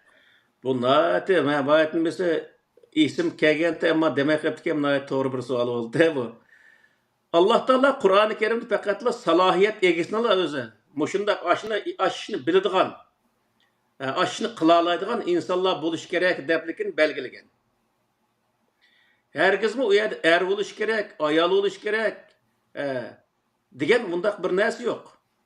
Bunun özü mesela Dünya Uygur Kurultayı'nın beşide muşu Rabia'dan bu vaxtıda vay o ayal kişi karşı öz ahırga çıkmaydı, mağlup oldu degende nurgulgan fatvanı çıkarmay mollalar ayndaq nurgulgan qalaymagan gaplarni qilishgan. Men shu vaqt degende bu Qur'onda yo'q undaq narsa deb. Bu yerda biz nurg'un nima suhbat dedik. Uni dinimi, men qas diniga e'tiqod qildi. E'tiqod qilamni qilmamdi. Uningmi o'zi hech qanday nimasi yo'q. Bu yerda ahamiyati yo'q. Dini, cinsi hiçbir zaman sürüştü kılınmaydı bunun. Fakat o sürüştü kılındığı nesne mi dese, aşı nesini bilemdi bilmemdi. Aşı işini bilemdi bilmemdi, şu işini kılalamdı kılanmamdı. Yani bu mesele, yani muşu sürüştü kılındı. Mesela ayarların içinde, Arabiyadan bu Dünya Uygur Kurultayı'na beşik geldi. Hazır mesela Roşen Abbas var, bu Kanada'da bir ayal var. Ne mi de? Rukiye Turduş deyimiz. Aşına hoş kabiliyetli şundak ayallar var. Bu yerde ço? Ama o kurultaylık nemesi mi bir kız var, ne mi de onu keti? Aslında o kaç özü okuyan ne mi ayallar var, okuyan erler var. Kim buluştu dikkati nazar? Şu işini kılalaydıgan adam olsa, er olsun, ayal olsun. Onu ki özü hiç kandak cinsi, yakomay dini itikadı, hiç kandak sürüş kılınmaydı. Kaç dini itikad kıldı, kaç mezhepte, o hiç kandak keregi yok onu ki. Ama şu işini kılalamdı kılamamdı. O işini bilemdi bilmemdi. Mesele bu yerde. Yani. Ama bunu fakat dini alim buluş gerek. Ah gök diyen neyse katli bu işindeki içi kirmesi gerek. Çünkü bu yerde hiçbir zaman dinde okuyan olmasa o adamın salahiyet toşmaydı diyen bunda bir neyse Kur'an'da asla mevcut demez. Yani bizdeki rehberlerimiz ya şu bir kısım insanlarımız biliş gerek. Yusuf Aleyhisselam'daki kısmını okuş gerek. Yusuf Aleyhisselam mesela sen başvezir olup benim yenim turup hizmetini kılgın diye vaxtda toxtab ben bu işini bilmeyim, ben bu işini ne kılmayım. Meniki bildiğim, ben kiçigim tatip şu dehqonchilik bilan shug'ullanib kelgan odam bo'lgandan ay dehqonchilikni yaxshi bilaman, men dehqonchilikni beshiq kelsam, uni bilma ham uni saqlashni bilma deyishlikdi ayda. Demek bu yerdeki narsa nima degan vaqtda bizniki aramizdagi insonlarning ichida shu tashkilotniki ichidagi vazifadan o'zini loyiq ko'rgan bo'lsa, shu bir ishning o'ziga men bu ishni qila olaman degan odam bo'lsa, o'zini hech bir zaman tortinmay turib, men bu ishni bilaman. Men bu ishga men o'zim nomzod qilaman deya olish lozim, aktiv bilan. Bir qancha odam shuni nima bo'lsa, ma odamga qarag'acha men mani mundaq qilaman deb o'zini ma Yevropada ashtaq basishga ishlar bor-ku. Anda o'zining alayliklarni o'tirib qo'yish orqali madem macilik qilib deyapti, men degan buningdan yaxshi mundaq qilyaptimi deb o'ziniki qilgan ishlarini, planlarini o'tirib qo'yish orqali u vazifani qo'liga elib, uning o'zini qilsa, u texmi yaxshi bo'ladi misol. Ya'ni o'ziniki qila oladigan bir ishini o'zi qo'liga olgan bo'ladi. Bu o'z omonatni naq o'zi omonat naq o'z joyiga tekkan bo'ladi. U ish taraq qiladi yani. Shunga o'zi bizning aramizda bir tal, ikki tal emas. Az olsa 5 tal, har bir tashkilotda 4-5 taldan odam nomzod bo'lishi lozim.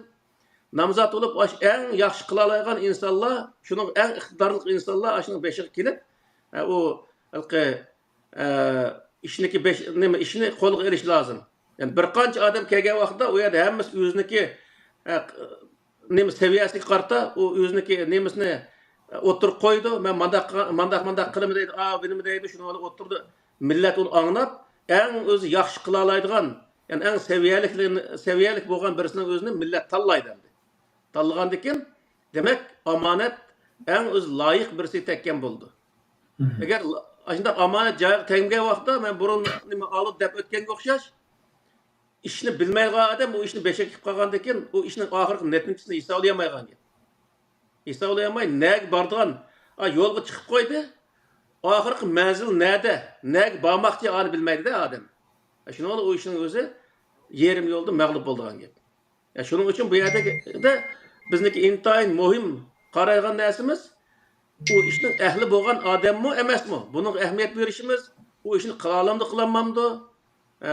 Hozir masalan yoshlarning ichida dunyoda minglagan, 10 minglagan Uyg'urlarning ichida, yoshlarning ichida nurg'un siyosat bildigan, xalqaro munosabatni bildigan, iqtisodni bildigan nurg'un odamlar bor. Nurg'un yoshlar bor. Shunday odamlar o'tirib chiqish lozim. Chiqib bu ishni qo'lga olib, shular o'zi bu ishni texnimbek taraqqiy qildirgan, texnimbek o'zi yüksek o'ringa ko'taradigan bunday holatni shakllantirishimiz lozim. Bu ish kimning qo'lida? Jamoatning qo'lida yani. Jamoat bu ishning o'ziga qat'iy o'zi qo'l selish lozim.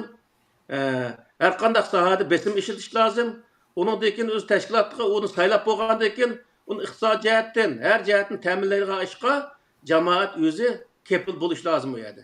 5 tanga, 10 tangadan berib uni o'zini, yani keyin o'zi hisobini olsa, u vaqtda to'g'ri bo'ldi yani. Endi biz o'tgan darslerimizdan ko'pinchasida o'sha ishning to'g'ri bo'lganligi nima bilan belgilandi yoki alomat qanday bo'ldi degan shakldagi savollarning natijasida qilingan ishninki yaxshi oqibatga, yaxshi natijaga chiqqan vaqtning o'zida shu ish maqbul bo'lgan, to'g'ri bo'lgan, ishni to'g'ri qilganligini, alomat bo'lganligini ifodalab keldik-da. Yani bizim bu anneannemin din düşüncelerimizde innemel amel bir niyet deb amellerinin makbul oluşu niyetke bağlayak deyilgan bir düşünce bilen kelip niyetne birinci orun koydu. Bu çağda hem de salahiyet ilgisinin niyeti, benim niyetim pek yaxşı iti demeklik bilen salahiyet o ölçüsün çıkaraydigan bir narsa bo'ladimi yoki mishada niyatning roli nima bo'ladi endi? Salohiyat. O niyat deganni mana shu vaqtda bir quruq orzu xolos. Menma kecha o'ylab butun dunyoni necha qatim ishg'ol qilib, Uyg'ur imperiyasi qurib, shunday tushun ko'rib ketim odatda. Unda quruq niyatlar bilan ish amalga oshirgan ish bo'lsa, Uyg'urlar ming qatim mustaqil bo'ldi. Bu yerda narsa nima degan vaqtda u niyat emas, o adamning niyatida andaq deya olmaydi. Men niyatimda mandaq qilmoqchi edim. U niyat emas, amaliyat shu ishni qilalammi, qilamanmi. U o'ziniki, ama Avropada projekt deydi-ku, plan. O bir adam bir ishni qilmoqchi, bir narsaga saylanmoqchi bo'lsa, u odam o'ziniki planini o'tirib qo'yish lozim. Agar men shu iqtisodning ishiga saylanib qo'yib qolsam, bu iqtisodni mandaq to'playman, mandaq yoki ishiltim bu ishiltish orqali bu ishni mandaq o'zi taraqqiy qildirimi degan qarta o'ziniki maxsus plani bo'lish lozim. Siyosatga saylangan inson, saylanmoqchi bo'lgan inson bo'lsa-mu, men agar bu ishning o'zini qo'limga olgan vaqtda mandaq ishlarni qilish orqali buni texnimbek yuksak o'ringa chiqima. Millatning davosini texnimbek o'zi yuksak o'ringa chiqib, mandaq o'zi holatga yetkazma degan maxsus plan bo'lish lozim. O planni shu jamoatning o'rtasida aslida o'zim o'sha g'arb davlatlarga o'xshash bir qancha oy yoki burundan tortib shu planlarni o'rtaga qo'yib millatga tushuntirib turish lozim aslida. O bizda shu saylan bo'lgan kuni shu 4 eg'iz gapni qildi. Bu mu to'g'ri emas aslida? Shu burun, 1-2 oy burun tortib, shu planning o'zini o'ttirib qo'yib, men agar o'sha tashkilotning beshiga kelsam, reis bo'lsam, men mandaq ishni qilaman. Yelbesimi, men kelsam mandaq ishni qilaman. Qo'ldan keladigan ishni amaliy yezish kerak bu yerda. Yani saylam demeylik aslında tallaş buludu da. Tallaş, şu dehqoncha aytganchig'imizda saylidoq degan gap, tallidoq degan gap bilan yaqin keladi hamda Albatta. nimasiga qarta. Hamda qanday tallaydi desa, shuni ko'rib, maltlab, oldiga tekshirib, undan keyin tallaydi-ku, shunga o'xshaydi. Sandiqning ichida bor, meni tallasan qilaman degan shakldagi ba'zan quruq va'dalar bilan mansabda o'tirib, undan keyin quruq to'xtak katakdan chiqmaydigan ahvollar bek ig'ir-da. Albatta. Mishada hamda sadoqat degan bir narsani qo'llandi. Salohiyatga nisbatan sadoqat deb. Bu sadoqatni shu to'plum, shu jamoat yoki shu plan qilib ketayotgan guruhning manfaatini asos qilgan sadoqat bo'lamdi yoki tayinlanmoqchi bo'lgan ishning o'tisidan chiqadigan bo'lgan sadoqatni ko'rsatamdi. İşqi bo'lgan sadoqatni ko'rsatib beradi. Bu bir odam masalan ishning beshiga kelgan bo'lsa, u ishda hech qanday o'zining manfaati, o'zining yuz obro'yi, hech qanday narsani maqsad qilmasdan, ishni qanday qilganda men ishni o'zini amalga oshira olayman deb ishni amalga oshirish jarayonidagi bo'lgan sadoqatni ko'rsatdi. Masalan, biz g'arb boy deganga o'xshash g'arb davlatlarda yashayotgan uzun bo'ldi. Bu yerda odatda bir iskilotda ishlasakmi, iskilotning o'zida men bu yerda pul evatıman. Soatim mesela 150 kurun shu biz ishlagan vaqt 150 kurun alatdik soatimizga. Ya'ni shu vaqt 30 dollarga to'g'ri keladi. 150 kurun evatıman. Men shu 150 kurunga loyiq ishlashim kerak deb ashada shunday sadoqat bilan ishlaydi haqchi.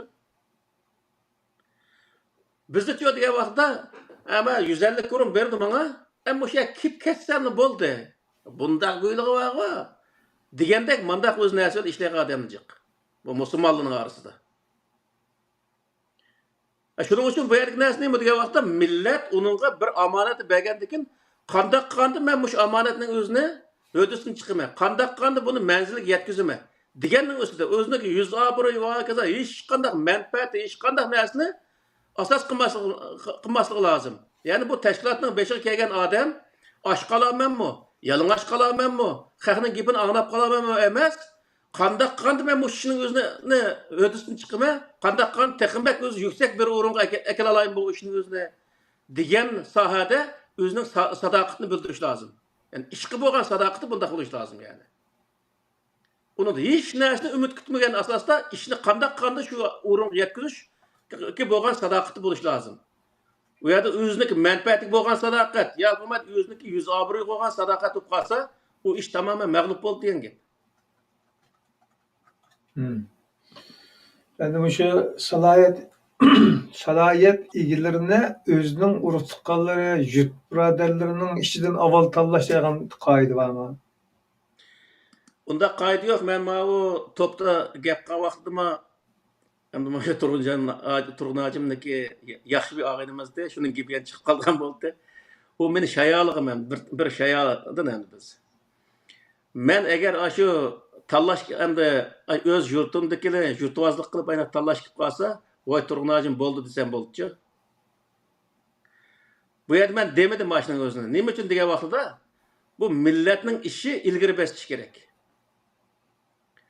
Sharq Turkistonlik bo'lsa, zodi o kim bo'lishdan qat'iy nazar, mayli Xotandan bo'lan, mayli Qashqardan bo'lan, mayli G'o'lji O'rimchidan yashayotgan bo'lan, nerdan bo'lsin, ashning salohiyatlik, ashning hodisini chiqa oladigan bir inson bo'lsa, bo'ldi. Meniki nazarimdagi narsa bu.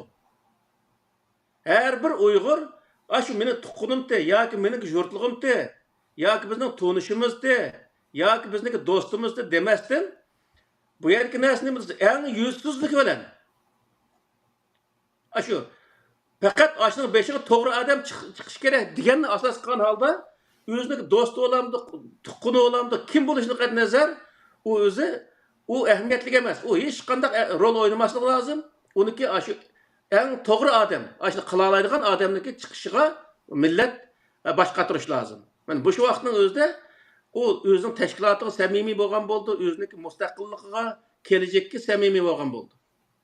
Agar undaq bo'lmasa, u vaqtda ma bizniki savag'dashdi, shu 100 xotir buni 100 kelolmayman men bunga ovoz bermasam yoki degandek qilib yoki bizniki bir jutliqqa mushu bo'lish kerak degan bundaq narsa qolsa, u ish tugadi degan gap u vaqtda. Endi bu g'arib ta'sirotlardan mening xuloslagan narsamdan biz shuki, shu tomg'imni qoqadigan odamning kelishkisi bor ekan deb işte qo'ygandim. Hamma ishda siz degandek sertifikat talab qildi ekan bular. O sertifikat degan anaqa guvohnoma yoki shuni tasdiqlagan bir qog'ozdan keyin unda oson bermaydi ekanda, ana shu salohiyatni, shu iqtidorni o'rganib bo'lgan odamga berdi ekan. Bu o'tganni bek ching tutadi ekan. İmtihon oladigan odam yolg'iz imtihon oladi, masalan, shu shofirlik imtihonidimi?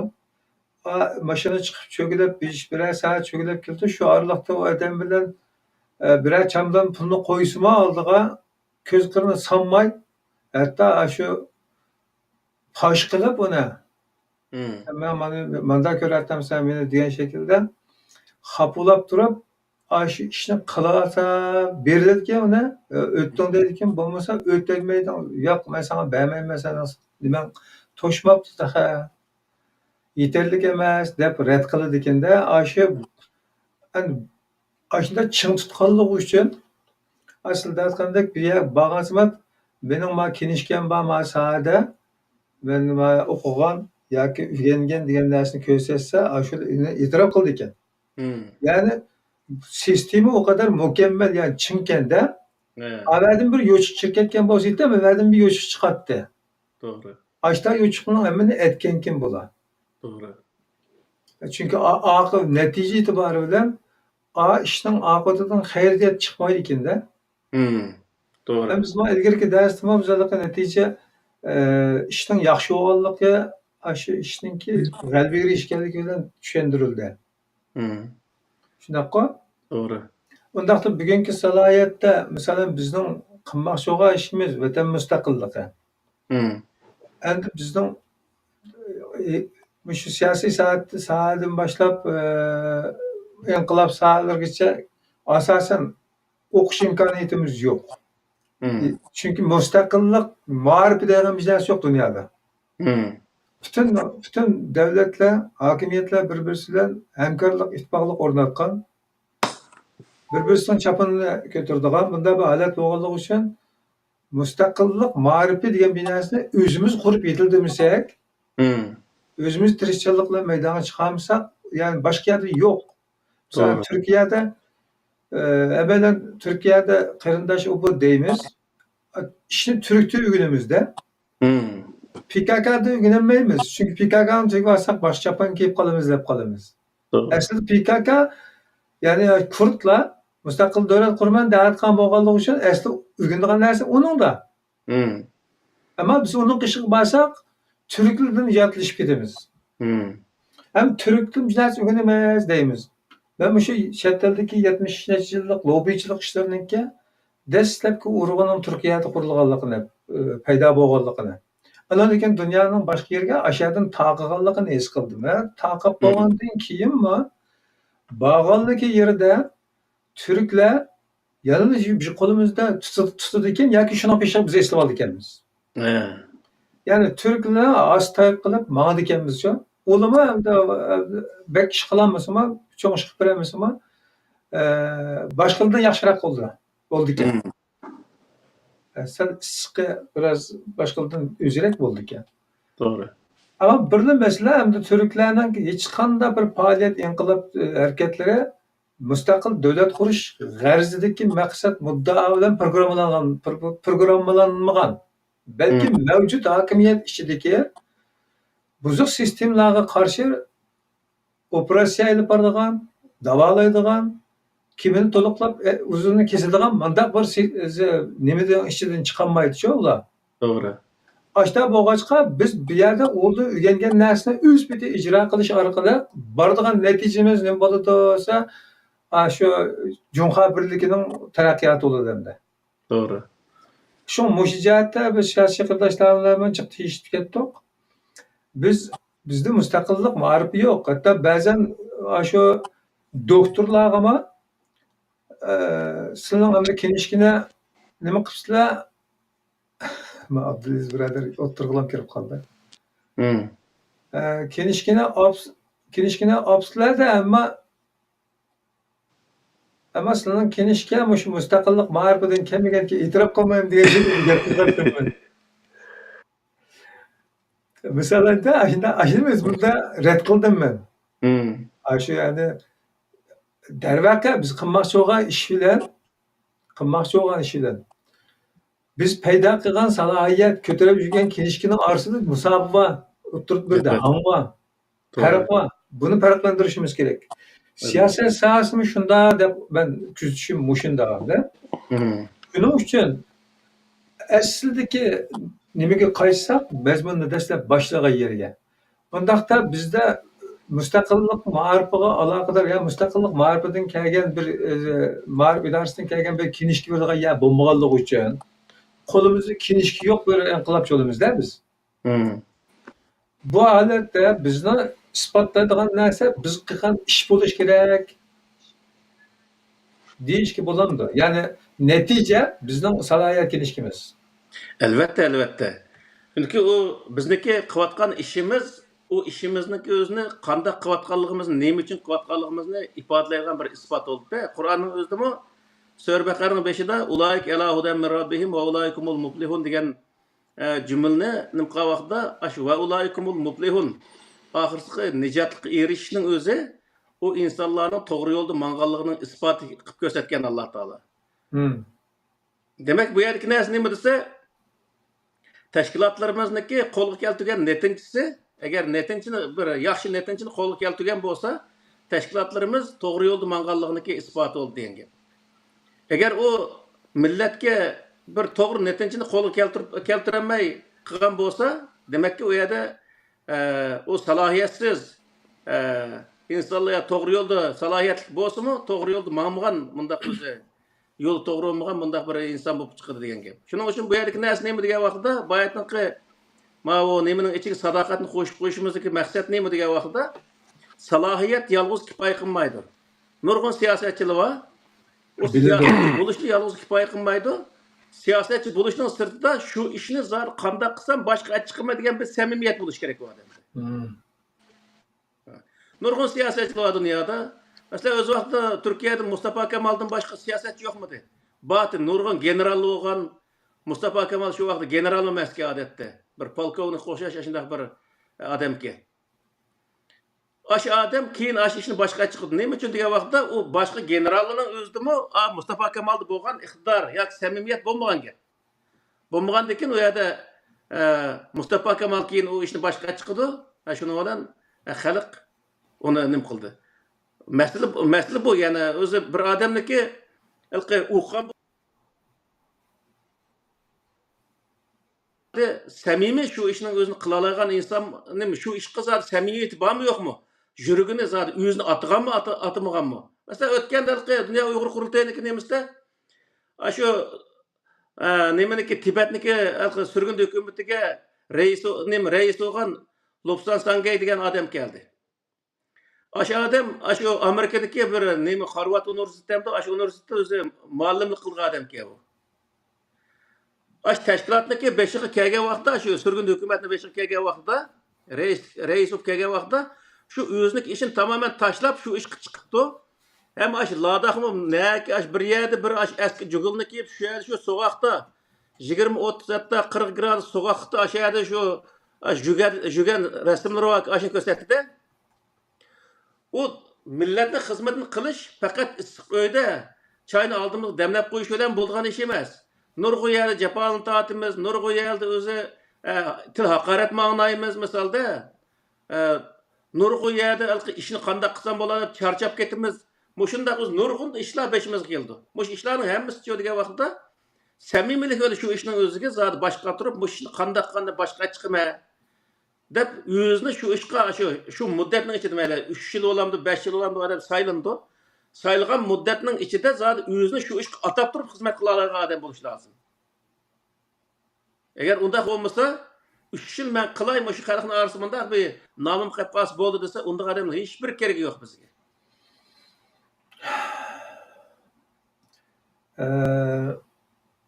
Hayatındalık netice itibarı bilen, iş netice itibarı bilen güzel şekildeki ifadeler bulandı. Sizce hem de biz hazır kadar siyasi temalarda ekran yüzde bizim değişmeyken hem de hazır değişip kalıtımız. Sizce Uygurların diasporadaki, chet ellerdeki siyasi hareketleri 70 yıllık mabeyinde terakki kılatamdı, bir izde toktap kaldı mı ya çekinişti mi? Hem de 70 yılның içinde o çekingen bir zamanlar oldu. Neymiş kılırsa, mesela öz vaxtida hatta ki hakimiyet bilen görüşülgen aşındak salahiyet kim egi olgan bir zamanlar oldu. Mesela 45, 44, 45, 46 yıllarının özde şu Uşulay inqilabı deyimiz, Şarkı Türkistan inqilabı bolgan vaxtda hatta ki Gomundan hakimiyet bilen görüşüp muhakaza kıldıgan aşındak bir salahiyet kim egi oldu ki. Onu tamamen kaçırıp koyuqluq. Ondan keyin Uygurlar undaq hükümetniki birinchisi emas, birinchi qo'l emas, 10-chi yo 20-chi qo'l odam bilan ko'rish salohiyatiga ega bo'lamizda, shundaq oxirga chekinib ketdik. Ham mayaqintinchi degan vaqtda shu bir qancha yil bo'ldi desak bo'ldi, hozir 10 yil atrofida bo'lgan bo'lishi mumkin. Birleşken Devletler Teşkilatı'na kirdiğen, Avrupa Parlamentoga ve başka devletlerindeki parlament a'zolari yoki parlamentga so'zlaydigan shundaq ishlar bo'lyapti endi. Her halda bunun 25-30 yıl burunqidan biraz endi xalqaralashgan seviyaga bir yetgandek his qilaman qarashimcha. Lekin bu yeterli emas. Ama bu ajoyib bir yerga chiqadi degan bir ish yo'q. Yani bundan yüksek o'ringa chiqish kerak. Bunun yüksek o'ringa chiqish uchun boy degan o'sha endi kasbiy siyosatchi bo'lsa yaxshi bo'ladi. Uningdan millat bu ishga ega chiqish kerak. Davomli deydiganimiz shu, millat bu ishga ega chiqish kerak. Ega chiqish uchun nima degan vaqtda oldi-keyinda gap qilish emas. Uni iqtisodiy jihatdan ta'minlash kerak. Iqtisodiy jismoniy jihatdan har xil o'zi namoyish qo'shish ishlar bo'ladi, nurg'unlagan ishlar bo'ldi. Masalan, u yer bu yer ma'noda ishlar bo'ldi. Bundaq ishlarning o'zini vaqt turish kerak. Hatto vaqti kelsa, tümötezehe ko'taradigan shunday bir zaman kelsimi, osh zamonim tayyor holatda bundaq o'zi bo'lish kerak Uyg'urlar. Vatanni mustaqil qilamiz degan bir gap bor bu yerda. O mustaqil qilishning o'zi duotak bir bilan ya amtaxu ma'ni manda qilib bersang oldi deb bu g'arb davlatlari kechdi uni iltijo qilib turish yo'llar o'zi bo'lmaydi. Bir zamonda kelishi mumkin oldimizga. Kelgan vaqtda biz hattoki men 56 yoshimda hozir 70 yoshga kirsam chatig'im yo'q zaten. Ashtaq yerga o'tirib chiqib qolsa zodi mangama. Vatanning tog' daryolarida o'lib ketsak, o'sha vatanning qushlari yeb ketsimi, bu bizga bir rohat misolda. O'ligimizni. Bu holatda turishimiz lozim yani. Mana aytgan vaqtda. Biz undaq bir holatda turmay turib, bir tarafdan tashkilotni oldi-keyinda gap qilishning o'zi bir xatarlik, yani xato bir ish. Ikkinchi bir tarafdan o tashkilotniki turib o tashkilotning o'zini to'g'ri yo'lga, yani majburlashning o'zi bu nihoyat yaxshi bir ishdir. Kim bildi bir zamonda endi hozir dunyoniki planlar qayerga ketyapti bilmaymiz. Bir zamanda ashunda bir odam kerak bo'lib qolgan zaman bo'lsa, qanday qilamiz degan vaqtda, men palon yoshga kelmoq o'ltirib demdik. Amon bir kun o'limizgo. Angırt beytini qadrsiz o'lgüchilik berib shu vatanniki tog' daryolarning qirlarida yetishib o'lib ketsak, ming azo yaxshi-da. U albatta shundaq, ammo samimiy sadoqat egilaridagi yuraklarda yildizi qurib qolmay turayotgan umidlardan birisi shu. Endi mening ko'zishimda mandaq bir narsa bor ekan. Chet eldagi siyosiy yoki lobbichi va yoki iqtisodiy sohada bo'lsin yoki boshqa sohalarda bo'lsin, kim bo'lsin deydi. Hatto ilm sohasidagi yetishgan kishilar bo'lishidan qat'iy nazar, o'zining burunqi kechmishi qilgan chog'da hozirgi o'rnida taraqqiy qilib manganda ko'ringan. Lekin bu yolg'iz mangmadi bu yo'lda. Elbette. Yanada bir dushman borchu. Dushman bilan musobaqalashib mangadi ekanmiz bu yerda. Dushmanning tizligi bilan silishtirgan vaqtimizda shu bo'lsa, dushman bizdan qattiqroq ilgirlab ketayotgan. Elbette. Bu nuqtadan qaragan vaqtimizda biz yana mag'lubiyat ichida ekanmiz. Bunun ichki tashqi sabablari bor. Hamda bayatdan qiliqqa sildayotgan bizga hozirgi medialarda ko'zimizga lapang'ishib ko'rsatayotgan o quruq so'zlarninki bu bizning iqtidorimizning eshib ketganligidan bo'lgan narsa emas buchu. Balki bizning masalamizning Xitoyning oldida uning oldini to'sadigan bir juganga yoki oldida qo'yadigan bir qiya toshga aylantiradigan ehtiyoj tufaylidan, dunyoning ehtiyoji tufaylidan shunday o'ttirib chiqarilib qilayotgan bir masala bor. Shunga ko'tarsimi paytimlarimiz yerlarda so'girilib qilib, ishtirlarimiz chiqib qoladi debdi. Elbette. Shunday ahvol bo'ladi. Demak, bizda ilgiriki kechmishimizdan hozirgi ahvolimiz solishtirgan vaqtimizda biz vaziyatning talab taqozzosidan juq uzoqda. Her sohada. Doğru. Bunun nurg'un sabablari va uning yana ayrim temalarga kiramiz. Bugun amonat salohiyat masalalarida amonat deyilgan narsaning ustiga salohiyat elinayranlari bilan va yoki salohiyat xususiyatlari bilan va yoki salohiyatning zaten haqiqati bilan deyli. Chiqib amonatni topshirib olgandan keyin bu amonatni o'zining atrofi, o'zining qo'llovchilari qatorliqlar ichida shuni manfaatlantiradigan, shuni qo'riydigan bir narsaga aylantirib bilish u chog'da nima deyiladi? Bu amanet xiyonat hisoblanadi. Xiyonat hisoblanadi. Asla o'z amonatni joyida ishlatgan bo'lmaydi u vaqtda. Yani mush amonat xiyonat bo'lganlik masalasida mana bu burunqi programmalarimizda haqiqatni so'zlaydigan qarindoshlarimizdan ba'zisidan so'g'al vaqtlarimizda shu narsa o'ttirib chiqdiki, shuningda shu chaqdagi programmada xulosaladiq biz. Ya'ni bugun qarasak, siyosiy sohadagi tashkilot, jamiyat qatorliqlarimiz var. O jamiyatni, tashkilotni va yoki bir guruhlarni quradigan joyda hammasi vatan millat uchun butun Sharq Turkistonliklarning nomiga shunami ya salohiyatiga yamishmisiga deb turib qurdi ekan, manfaatiga deb turib. Ama qurib olgandan keyin o'zining tashkilot chambiriga kirim qilishda, ham hozir shundoq. Bir yer borsa kirim qilishda, kirim desak, yanchiqib kelgan pullam emas. O maddi, ma'naviy hamma taraflari. Hatta men palaniyaning hojisi, Staniyaning boshqini deb bağsımı, o palaniya degan yerning keyingi esilgan veviskada Sharq Turkiston Uyg'ur degan bizning o'rtaq qadriyatlarimiz, hammalarga o'rtaq bo'lgan oila tuzli ko'k bayroqlarimiz bo'lgan ekan, hammalarning haqqi bor shu yerda. Endi ashuning salohiyati bilan berib, hatta 1 kilo go'shtni 1 euro a'zo ilishdan iborat oddiy bir masalagacha yuqorisi o'zining shaxsiy yoki boshqa jihatlardan foydalansin. Nega bo'lsa, ash salohiyatlar bordi-da.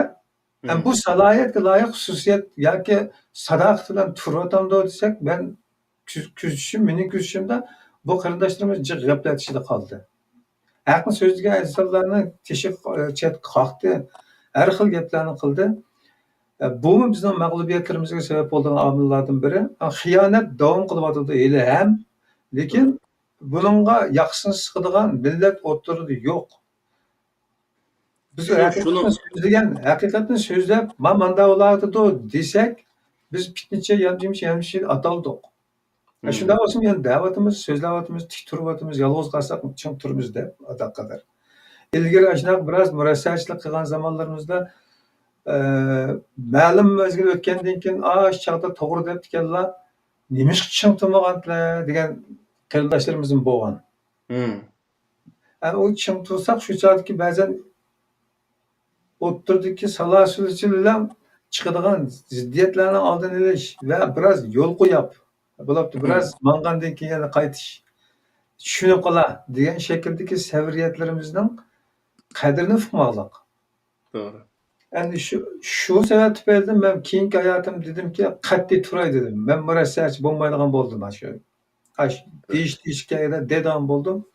Shunga hozir mush munosabat bilan men omonatga aloqador bütün vatan millatning nomini o'rtaq qo'llanib tashkilot, jamiyat, yamjim qurib olgan, Qarixon yamjim deb ichib olganlar o'zining viviskasiga bir o'qib boqsin. Agar Sharq Turkiston, Uyg'ur, ayol tuzluq, ko'k bayroq, vatan millat deydigan hammalarga o'rtaq bo'lgan nom narsalarni, ya'ni moddiy ma'naviy qadriyatlarimizni o'rtaq ishlatayotgan bo'lsanglar, sizlar shu o'rtaq ishlatayotgan narsadan kirgan kirimlarda shu o'rtaq hammalarning haqqi bor qarindoshlar. Ashta deyish bo'ladimi? Bo'ldi. Albatta.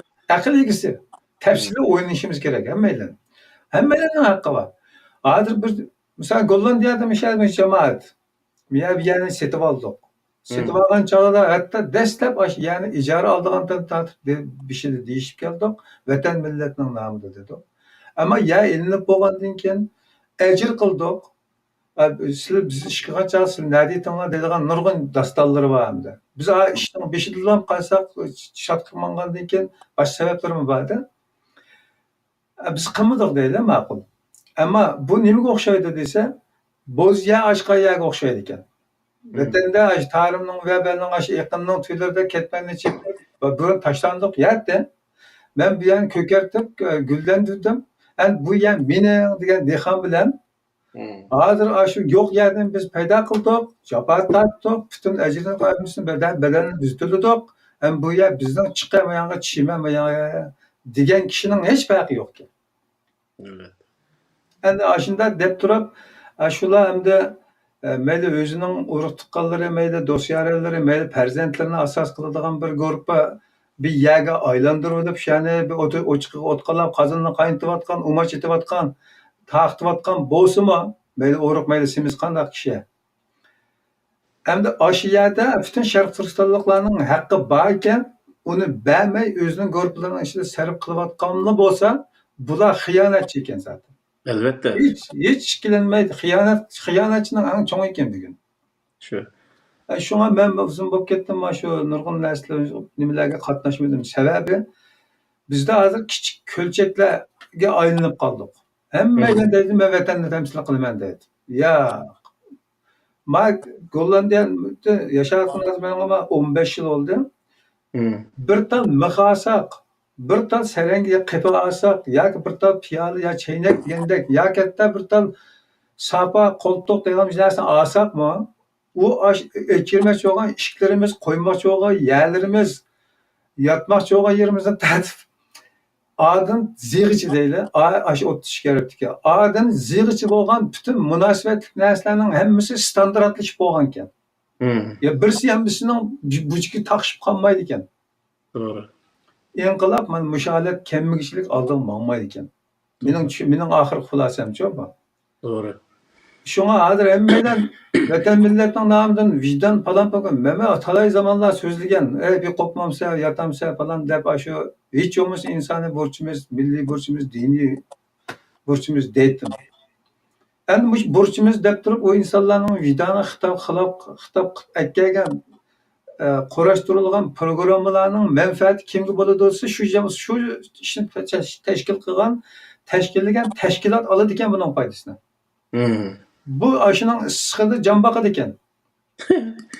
Endi omonat salohiyat egalarini boqadigan yer bo'lamdi degan bir savol tushdi bu yerda. Doğru. Mush bunday bo'lsa to'g'ri bo'lamdi. To'g'ri bo'lmaydi. Bu bayatın degan gapniki ham ta'tir tarafini hozir o'tirib qo'ysak, misolda millat o'zining qo'lida bor omonatning o'zini uning salohiyatli insonga tutqizish, bu millat o'zi omonatga sahib chiqqanlik bo'ldi. Agar uni to'g'ri o'ringa, to'g'ri insonga tutqazmagan vaqtda omonatga xiyonat qilgan bo'ldi. Misolda Ama xiyonat qilganlik deganda hamda cho'ng tarafdan aytsak vatanniki masalasi kelgancha xoinlik qilgan bo'ldi degan ma'no chiqadi. Hamda uni olgan insonlarchi, misol, salohiyatli insonlar erish kerak uni birinchi. Salohiyatli insonlar oldi degan taqdirdami uningda sadoqat bo'lish kerak. Agar u sadoqat bo'lmay, u ishning o'zining jon beqish dasmis qilib olsa, yoki bo'lmaydi xalqning oldida yuz obro'y topadigan bir narsaga aylantirib olgan bo'lsa, ya'ni o'ziniki manfaatiga o'zi ishlatib olgan bo'lsa, u odam nima qilgan bo'ldi desa, shu vaqtda bu omonatga xiyonat qilgan bo'ldi bu odam. Bu rivoyat bo'lgan va izatu mina xona deydigan. Omonat qo'yilsa, u omonatga o'zi xiyonat qiladi deydigan. Qur'onda balki Yahudlar haqida bir oyatlar bor. Ularga bir dinarni bersangmi, agar o'zi beshit turib, ashning o'zini evomichilik, ular uni xiyonat qiladi deydigan, bermaydi uni, bermay xiyonat qildi deydigan bir o'zi oyat bo'lgan. Demak, bu nimani bildirdi desa, u omonatni qo'liga olgan odam bir o'zi mana bu muhtasham 100 yilning o'zida deydi, balki İbrahimga vezirlikni bergan vaqtda sen o'tdan o'zi bir ton kelgan bo'lding deydi-ku. Agar sen to'g'ri ma'nosang bu seni yoqidi deydi. Demak, bu yerdagi narsa nima degan vaqtda omonat bir o't qo'shni narsa.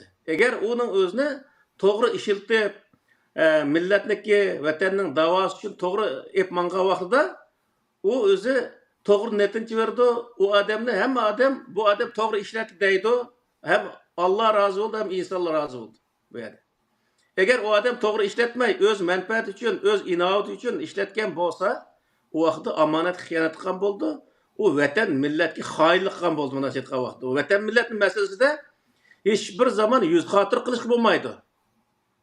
Uni o'zi yuz xotir qilib, ma odamning o'zi meni vaqtincha saylanib qolsin. Ma'u. Bu qo'lni kelganini qilib boqsin deydigan bunday narsa emas bu. Aslo. Onunla salohiyatli inson chiqishi zodi farz bir narsa. Ondaqda ikkinchi birisi onunla zodi salohiyatli inson chiqqan vaqtimi samimiy yana onunla sadoqati va inson bo'lish lozimki, uni sodiqligi bilan hech bir zaman uni xiyonat qilmagan asosda o'zini shuni atgan holatda ishlaydigan bunday inson bo'lish kerak. Mana shu vaqtning o'zi bu ish qanday bo'ldi desa, manfaatga ma'no degan, vatan millatniki manfaat uchun ma'no degan gap. Ben bayarlardan şunu düşündüm ki ondaqda sadakat salohiyatning ichidagi bir tarkibkan. Salohiyatning o'zini shu vujudga chiqarish uchun turtki bo'lgan narsa sadoqat bo'ldi.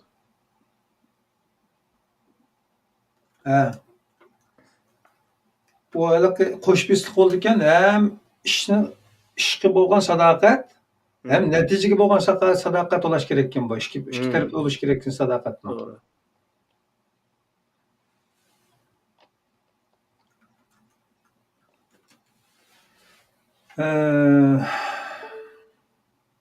Bu asli bek çoğun amanetni ayırım, salohiyatni ayırım degidek derecede murakkab bir tema asli. Hozir 2 soat bo'lib qopti. Zarur bo'lgan boshqa savollarmi? Qarindashimiz nima mikrofonni ocholmay jins qilib ketdi. WhatsApp audio. Assalomu alaykum. Bek bo'z ketdinglar bizni tashlab qo'yadi. Bu telefondan chiqyapti-da, sizlar anglatamsizlar? Nima ustoz anglatam sizga? Anlatdı ovozi. Ha? Anlatdı. Ha, yoqib qolgan. Meni hayatımda sen kanda aldan sorular. Ha, so'ranglar. Hozir mesela Ovoz bo'lmadi, ovoz bek g'ajo'sh ketdi. Partiyaniki Ha. muvaqqat deydi. Sacha. Burada imtihandan içinde salat ilgili hükümetin orunları alınması. Ha. Yakında Ha, tushundim. ondan rağmen sen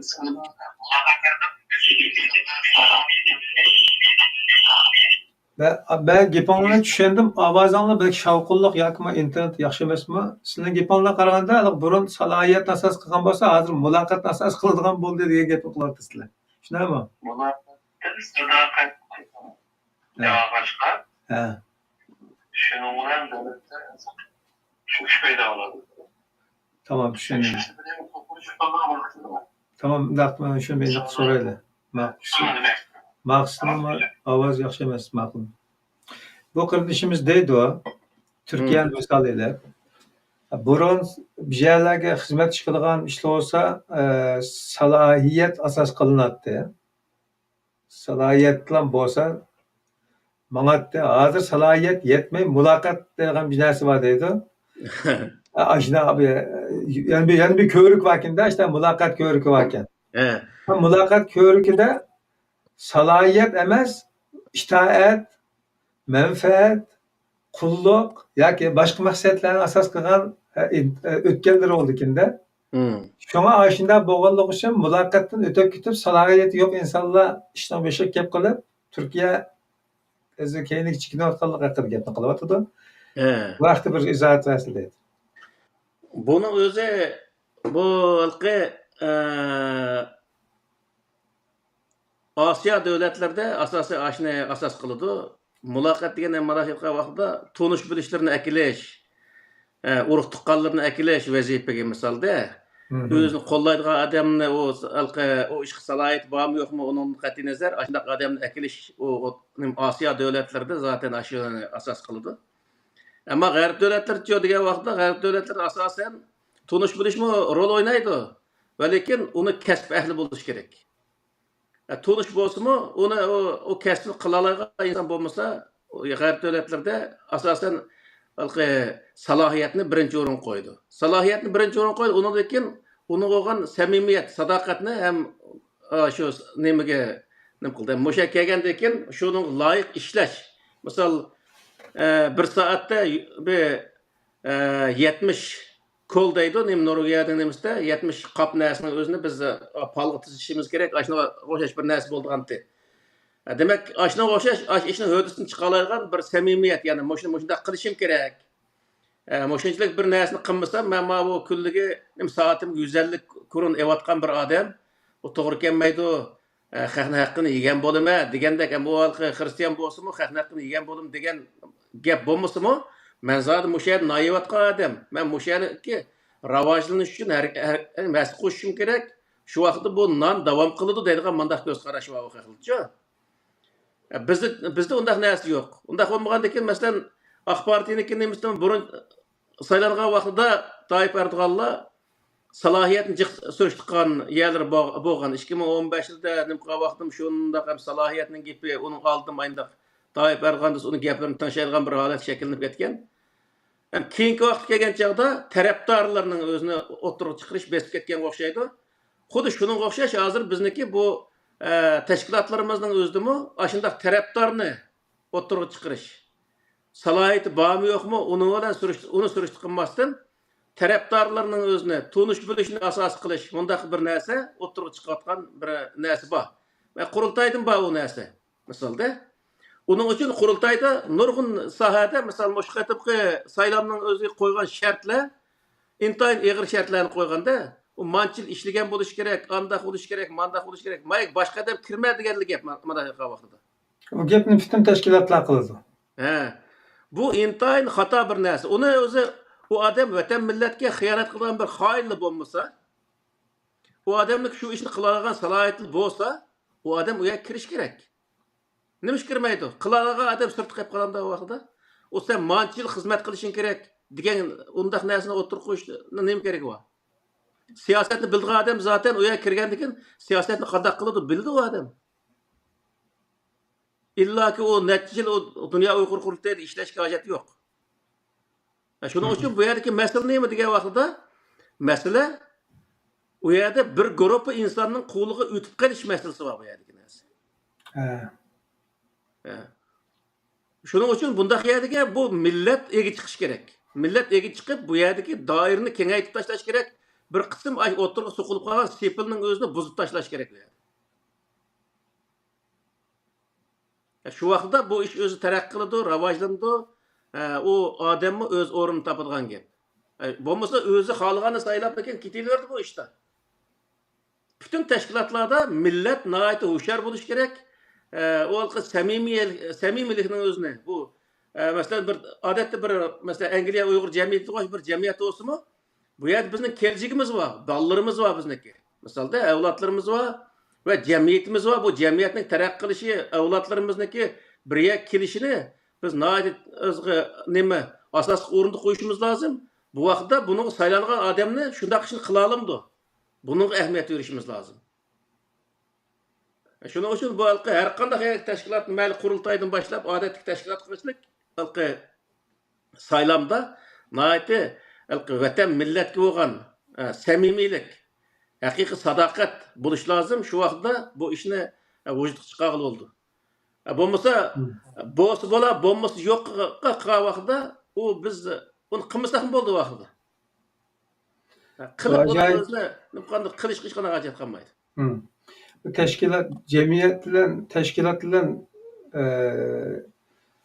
teşkillengüçiler yani cemaat yoki insonlar davlat bilan fuqarolarning munosabati xuddi ikki qo'lning chamak munosabatiga o'xshaydi ekan, ikki putga o'xshaydi ekan, ikki qo'lga o'xshaydi ekanda.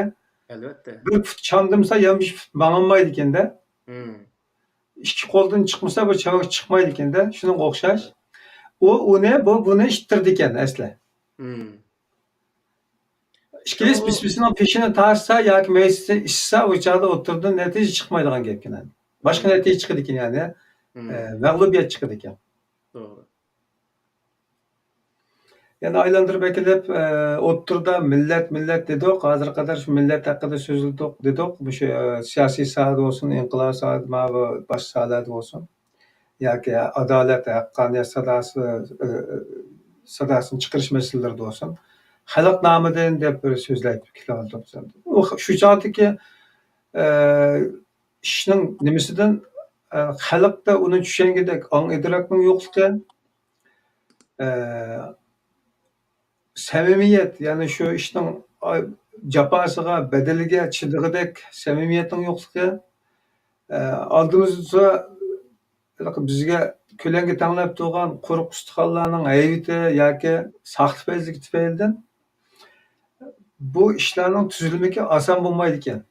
Albatta.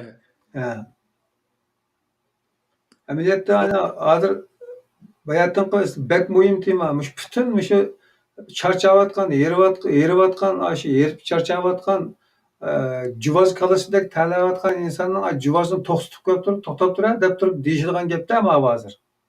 Nima gap bu desa, hozir vatan millatning o'rtaq qadriyatlaridan kirim qilib, o'zining tashkilot chembirkida tasarruf qilishning o'zi xiyonat.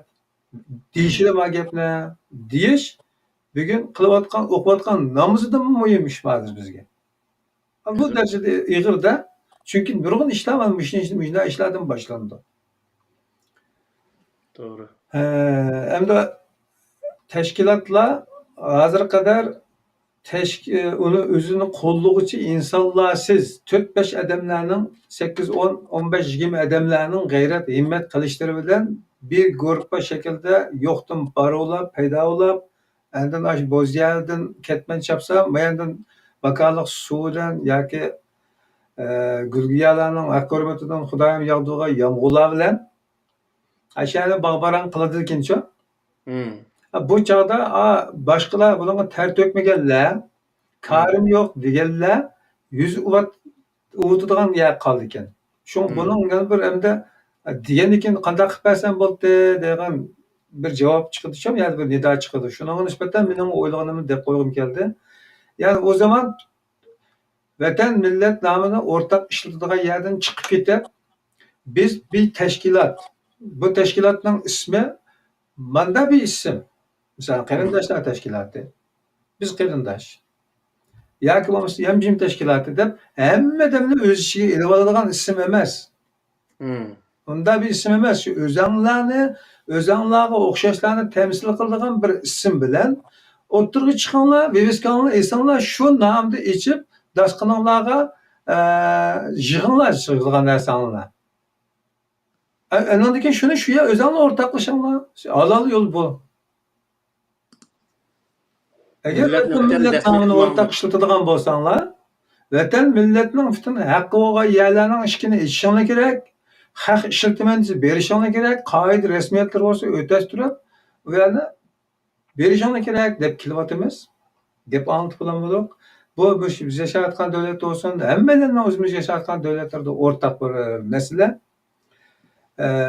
Şuna xalqqa qo'yish kerak. Ey millat, agar bir insonda ko'r, erkin, bir sharafing bilan yashayman desang, o'zingning tashkilotlarga egichaq, vataningizga chiqamsan, tashkilotlarga egichaq, yeringga egichaq, bayrog'ingga egichaq, shunaqmi? To'g'ri. Bunda nidolarni oldimizga jiq sadosi chiqadi deb o'ylaymiz, chunki vijdoningmi uxlab qolsinmi, yana uyg'onib qaynaydigan zamonlar keldi ekan. Men gapim boshqa uzra ketib qolib qoladi. Ma temadan, ya'ni chunki aylantirib, ya'ni jiq cho'gilab ketamiz. Xaman qassak, necha xaman necha otni charchatadigan xaman chiqadi bundan. Ammo qolgani aql egalariga qo'ysak, nimanki Abdulaziz birodarning savolini javoblangan bo'ldi. Yana ikki savol vardı, aqlimdan qochib qoldi, men diqqatim chechilib. Xayr. Qolganda shu ko'rayotgan ko'rman do'stlar, qarindoshlar, programmaning ostiga yoki bizning sotsial boshqa aloqa vositalarimiz orqali bizga yetkazsanglar, oldimizdagi fursatlarda inshaalloh savollarni javoblashga tirishamiz. Programmamizdagi ovoz yoki bayon fikrlarni kesib o'ylab fitna qilaman demay, qarindoshlar, taqasanglar to'liq taqtinglar. Bir mazmunni to'liq taqtinglar, taqasanglar. O'zinglarning manfaatini qilmay, boshqa do'stlarning manfaatini qilish uchun taqtib qo'yinglar. O'sha to'xtamdoq. O'sha to'xtayli. Kelar qatimqi suhbatimizning o'zinimi islom bir madaniyatmi degan mavzuda to'xtalamiz inshaalloh. Yaxshi, yaxshi. Buni e'lon qilib qo'yaylik, yana boshqa o'zi to'xtalgan shundaq nimalar bo'lsa to'xtasi bo'laverdi, biz oldin olamin deb qo'yapmiz. Xudoyim bo'lsa. Endi mana işte xulosasi o'zimizning ustidagi omonatga o'zimiz sahib chiqaylik. Uning boshqa akagan insonning o'zinimi zot ashuna layoqatli insonni akalayli, uni o'z samimiy holatda ishga sola oladigan, xato to'g'riga o'zi yetaklab, uni ba'zi bir gaplarni qilish orqali yetaklab o'zi millatniki ishini ilgari besishiga biz o'zi millat o'zimiz ega chiqishimiz lozim. Shuning o'zini, ya'ni mana shu oxirgi natijasi shu. Qilishimiz lozim. Herkes o'zi u mening ishim emas demasligimiz lozim. Vatanniki, millatniki ismi chiqqan har qanday tashkilotga arilish vazifamiz bor, majburiyatimiz bor. U yerda u meniki ishim ma'v deydigan hech qanaqa odam haqqi yo'q. O'rtaq vatan, o'rtaq millat. Bu da'voning o'zida hammamiz o'rtaq. Shuning uchun biz buningga so'zlash haqqimiz bor. Har xil o'z fikrlarni berish haqqimiz bor yani. Shuning uchun qarindoshlar to'g'ri tushunishni umid qilamiz. Ismi chiqib ketgan bir qism qarindoshlar xafa bo'lganlar xafa bo'lmasin. Biz samimiylik yo'l deyapmiz. O'zimizni qo'ldan keldigan ishni qilaydi bu yerda. Ben bayatına kaçırdım, yoki kim qolganda turdigan ikki savolni topdim, so'raymi yoki so'randiq? Munosabatli bo'lsa so'rasizlar. Munosabatli. Bu aloqa diniy sohaning salohiyat egalari boshqa sohaga salohiyatli bo'la olamdi yoki hamma ishning salohiyat egasi hisoblana olamdi degan bir shakldagi savol vardı. Yo'q, u o'sha hozirgi degan so'zni o'z Qur'ondagi shu degan bir kelima vatil nimalqi amonat ila ahliha degan shu kelimaning o'zi shu jumla to'liq kifoya qildi. Ya'ni dinni bilgan odam diniy sohada so'zlash kerak. O dinni o'qib qo'yib, Qur'onni o'qishni o'rganib qo'yib, lekin butun dunyolik narsani bilib oldim deb hamma narsani chetga erishning o'zi u butunlay o'zi xato narsa. Uning uchun men burun deb suhbat deb ko'yatimiz mana. Diniy sohadagi insonlar siyosiy sohadan tushish kerak. U chiqib bizniki deydiganimiz. Sen siyosatni bilmagan narsanga siyosatni tushsan. Siyasetni bilgan odamni qilsin, sen diniy sohadagi ishni qil. Bu oz ish emas, diniy sohadagi ish oz ish emas. Mush ishning o'zini to'g'ri qila olsa, u yetadi shu odamga. Hamma ishning o'zini askarligi qilsa, generalman deydigan, siyosatga bo'lsa, Jorj Bushni ish qilib dunyoda hamma narsani beshiq kelib olgan bundaq ishlardan biz o'zimizni tortishimiz lozim. Biz o'zimizni qo'ldan nima ish keldi, nima kasbni o'qidik, shu sohada xizmat qilishni biz o'zimiz odat qilishimiz lozim biz. Tarixni so'zlab ketayotgan askarligi bo'lsa, generalligi bo'lsa, ish qilib dunyoda bilmaydigan ish yo'q. Bundaq insonlar bo'lib qolib, bu mollalar hozirgi vaqtda bu chaponni yechib o'tish kerak. Yani o'zingning sohasini bilishing kerak. Tayyip Erdo'g'onning bir gapi bor, haddini bil deydigan. Her bir inson o'zining haddini bilish kerak. Yani o'ziniki bilim doirasini bilish kerak va shu sohada xizmat qilishni ham bilish kerak. Yani shu vaqtda o'zimizni bilgan ishimizni qilsak, bu ishni to'g'ri qila olamiz. Misolda natija qozona olamiz. Yani bu shuning o'zini aniq qilsak bo'ldi. Yani demak, mushu masalada yana kichikgina bir nima qo'shib qo'yay deyman, ta'siratimni. Aslida nurg'un qarindoshlarda umuman ko'rilayotgan o'rtaq xatolikning rushan alomatlaridan yana birisi nima desa, o'zining yashayotgan sharoitiga qarab turib bir narsada fatvadan bizni o'tirib olib chiqib, qarashdan bizni o'tirib olib chiqib, buni umumlashtirib turishdi ekan. Masalan, burun boshqa bir yerlarda yashagan, mo'lillik qilgan, siyosatning sistem qilolmaydigan insonlar makon almashtirib keliblar, din o'chada, din siyosatga aralashmaydi. Bizning yo'limiz manda degan yo'lni tutadigan, siyosatni qochadigan insonlar bir makon almashib kelib, bunda qarab baqsa, to'yning beshi siyosat bo'lgan ekan. Shu siyosatga aralashmasa, o to'yga chiqqan olmagan ekan. Aşağı çıkış için şu yer çıkıp lan bir dominap lan siyasetlen din degan bizga. Din demek siyaset degan gapdir. Deyishdim mi, yeyikmi demasmi? Shu mushundaq eg'ir xatolik bor bizda. Qur'onning o'zida hech qanday bir dinni siyosatga aralashtirmaslik haqida maxsus buyruq bor, Alloh taolaning buyrug'i. Nima uchun bu buyruq amal qilmaydi bu insonlar misol? Payg'ambar alayhisalom siyosat qilgan vaqtning o'zida hech bir dinning o'zini sen Hristiyan ekansan, Yahudi ekansan, mushrik ekansan, musulmon ekansan demak, hammasi o'rtaq bir o'zi muomala qilganlik haqidagi bu bayonotning o'zini shu vaqtdagi ish harakatni ko'mamdi odamlar, misol. Demak, bu davlat deganni din bilan emas, aql, mantiq bilan, ilm bilan boshqarilgan narsa bu. Bir yerda bir savol burunmi necha qatim kelib aqlimdan qochdi. Peygamber Aleyhisselam'ın tarixini o'qigan vaqtlarimizda o'ng qo'limga oyni, so'l qo'limga kunni tutqazsam, men davoyimdan voz kechmayman degan bir jumlaga aloqador mazmunlar bor. Ya'ni xohlasang bizni podshoh qildi, savdogar, tijoratchi qildi, hatto eng chiroyli xotinni olib berdi degan shartlarni o'tirib qo'ygan vaqtida ashi javobni berganligi Abu Talibga. Tushunarmi? Bundaqda bu rasmu yoki agar ras bo'lsa, bu chog'da bu da'vo nima da'vo edi? Bu endi Payg'ambar alayhisalom degan bo'lsin, demagan bo'lsin, bu bir to'g'ri bir so'z bu-chu. Payg'ambar alayhisalom degan bo'lsin, degan bo'lishi mumkin degan taqdirdami, bu bir to'g'ri bir so'z. Ya'ni da'voga ashundaq sodiq bo'lish kerak inson. Biz sadoqatni qo'shishimizga sabab bu shu. Ya'ni har qanday bir inson o'ziniki da'vosida, o'ziniki üstüge tushgan vazifada ashundaq o'z sadoqatmandlik bildirsa, u ishni cho'qim Payg'ambar alayhisalom 23 yilning ichida vujudga chiqqanga o'xshash u odamni vujudga chiqara oladi degan. Yani sadoqat bu alohida rol o'ynaydigan narsa bu.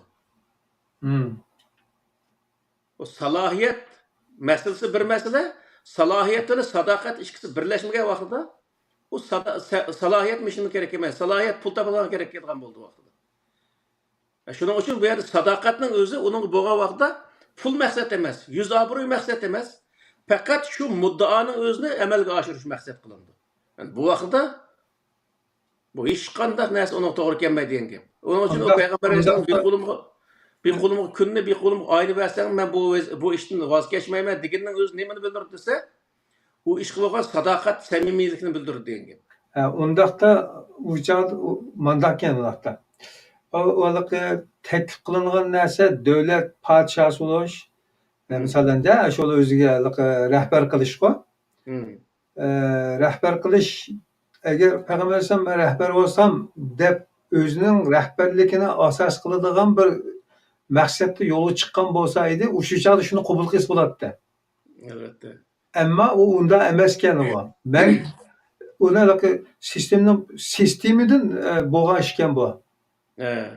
Sistemni komplet tegishtiradigan talabkenda o müşriklarning shu chog'dagi bizga podshoh qilsang, podshoh bo'lishsan, podshoh qildi degandagi taklifi bizning podshohimiz bo'ldi. Eshikimizni biz eshakning beshi bo'ldi degan gap ekan. Albatta. U yerda Payg'ambar alayhisalom qilayotgan ishi nima degan vaqtda Qur'on bor-ku, yuxrijunahum minaz-zulumat ilan-nur deb shu bir oyatlar bor-ku. Bu yerda narsa nima desa, inson oyatga bir top yovvoyi hayvonda bo'lib ketgan ashundoq bir vesini o'zi hatto bolalarni tirik ko'madigan holatga kelib ketgan ashundoq bir maxluqning o'zini bir inson holatga keltirish u yerga muddao bu ya'ni. Haqiqiy inson qilish ya'ni Qur'oni Karim ko'rsatgan holatga bir inson holatiga keltirish uchun kurash qilishga o'tirib chiqqan bir odam. Bunda bo'lganda bu inson qilish degani u odatdagi u bir top qo'yniga beshiga padişah qo'shash bo'lib bundoq o'zi saylanishni natijasi o'zi bir yuksak darajadagi bir vazifada u. U vazifani tashlab qo'yib, ishni qilish degani bir nomus qilarlik ish mana shu yerga. Uning uchun Payg'ambar alayhisalom da'vat qilgan shu.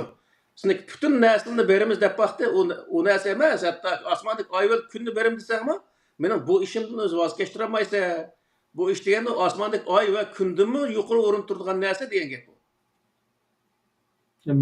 Mushu nuqtada bizlarga adamning aqli degan cho'liqi sal o'ziga loyiq ulamni fiqmida yo'q. Bola vaqtlarimizdan tortib bizga shu masalalar tushundirganlardan chiqargan yeshim nima edi desa, siyosat yoki hokimiyatni asos qilgan bo'lsa edi, mujinda qiladi bu faqat dinni asos qilgan degan yeshimni belgilikda bizga shunday shariatni tushuntirlikda.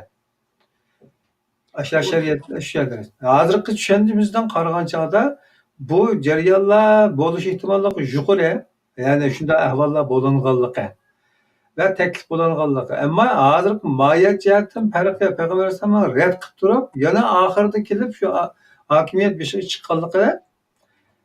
Bu yerdagi farq nimada desa, mushriklarning taklifi bilan chiqqan bo'lsa, mushriklarningki sistemistik podshoh bo'ladi u. Demek Peygamber Aleyhisselam bu red qilgan narsa bu ekan. Albatta. Ham tushunildi. Ikkinchisi, solimniki keyingisi.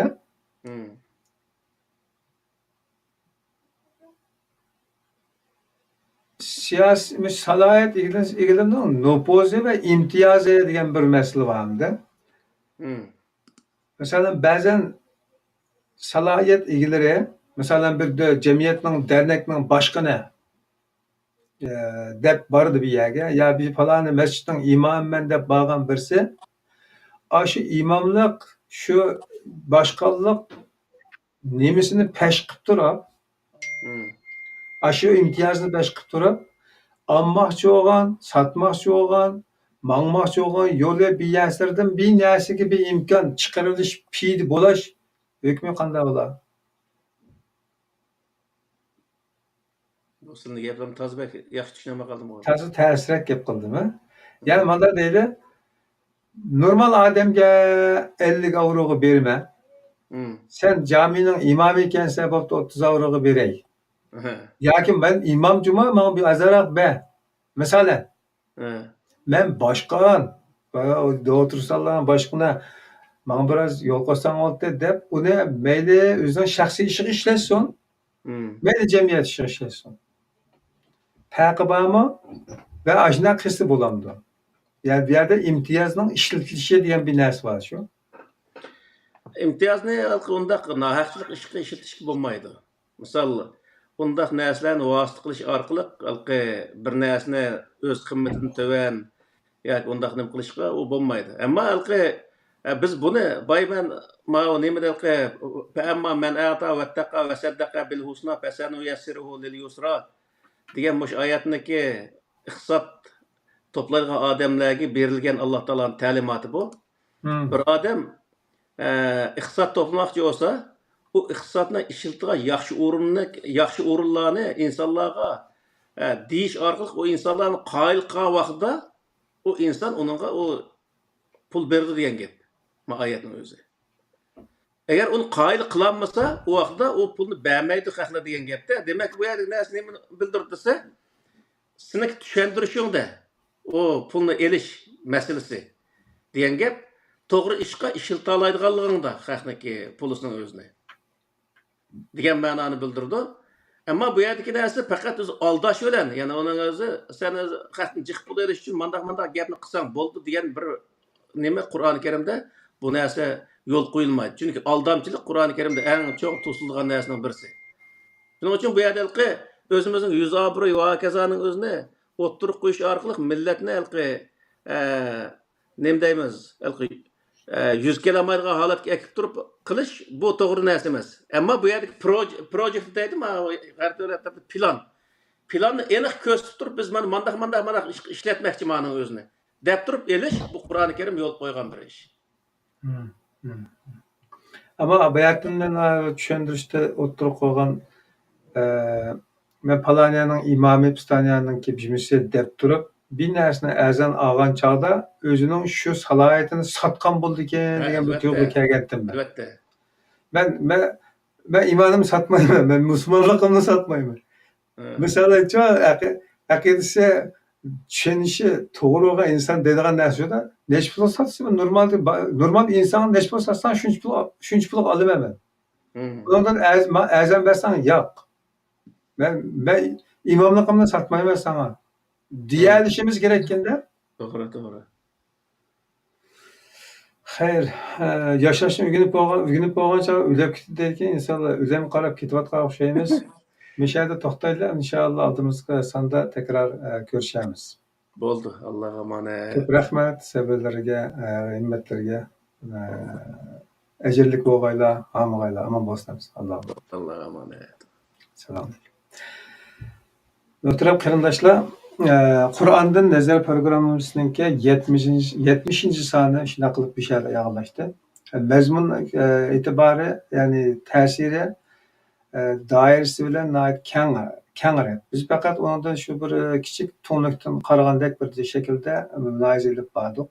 Albatta o'zimiz yoki real hayot yashagan duch kelgan masalalarimizni o'ttirib qo'yish orqali uning yechimini izlash jarayonlarida bu kam qolgan mazmunlarning jiqini to'liqlash imkoniyatimiz bo'ladi. Bugun o'ttirib qo'ygan fikr tushunchalar asosida yechimlarga yaqinlashganda yoki chunqurlig'i bo'ladi qarindoshlar. Masala qat'iy anglashda. Hamda kunimizga qadar 70 son e'lon qilingan bo'lsa-mu anglab boqmay, yoki kichikina anglablam tashlab ketayotgan qarindoshlarning samiga shuni tavsiya qilay. Aziz qarindoshlar, şoför ulab mashina deb ketayotgan inson agar oldidagi aynak qarab turgan vaqtida yo'lni ko'rolmaydi. Bu aynak shaltoq, maynak bo'lgan taqdirdami, u aynak to'slab ketgan boshqa aynak yo'q yerdan yanada yaxshi, chunki dunyoni ko'rgani bo'ldi. Oldimizdagi yo'lni ko'rgani bo'ldi. Undaqda biz ko'rsatayotgan, ya'ni biz nishon qilib ifodalayotgan, ko'rsatayotgan fikrlarimizni o'ttirib qo'yayotgan narsaning nima ekanligiga qarab boqinglar deb kelyapmiz biz. Biz boshdan oyoq deyotgan narsa Qur'on deyapmiz. Sizlar bizningki agar ekspres siyasatimizga, gap so'zlarimizdan ekspres chiqib qolishiga sulkat salohiyatimizningki sizlar aymindigan siyohdagi insonlar ichidan bo'lmaganligimizga qaramay qarindoshlar nima deb, nimaga ishorat qilayotganligimizga nazar solishni o'rgansanglar, inshaalloh bu taqdim qilingan programmalardan nurg'un manfaatlarni olasizlar. Har programmada nurg'un yangiliklar o'tirib qo'yiladi. Masala qatiqini tushunib anglasanglar, topalaysizlar. Xayr, İmanның dastlabki shartlaridan aql baliq bo'lish deyiladi. Aql baliqni hozir qadar jiq anglab keldik. Aql demakdir. aqli bo'lgan insonlar deb. Ammo iymon kirib bo'lgandan keyin aql bu shariat aqlning dini emas, naqlning dini degan fikrlar oldida ma'qul deb mingiverish endi bizga yarashmaydi. Aroq ichgan vaqtingizda nima da'vat qilinganini bilgan qadar namozga yaqinlashmanglar degan oyatga bir qarab boqinglar. Okey. Aroq ichmagan holatinglarda nima da'vat qilinganini bilamsizlar? O'qiyotgan namozinglarda nima da'vat qilinganini bilamsizlar? Agar bilmasanglar namozga yaqinlashmanglar Allohning amri. Aman bo'linglar. Kelar qatorda sonda ko'rishlar. Darslarimizga e'tibor berib qo'yinglar. Assalomu alaykum va rahmatulloh.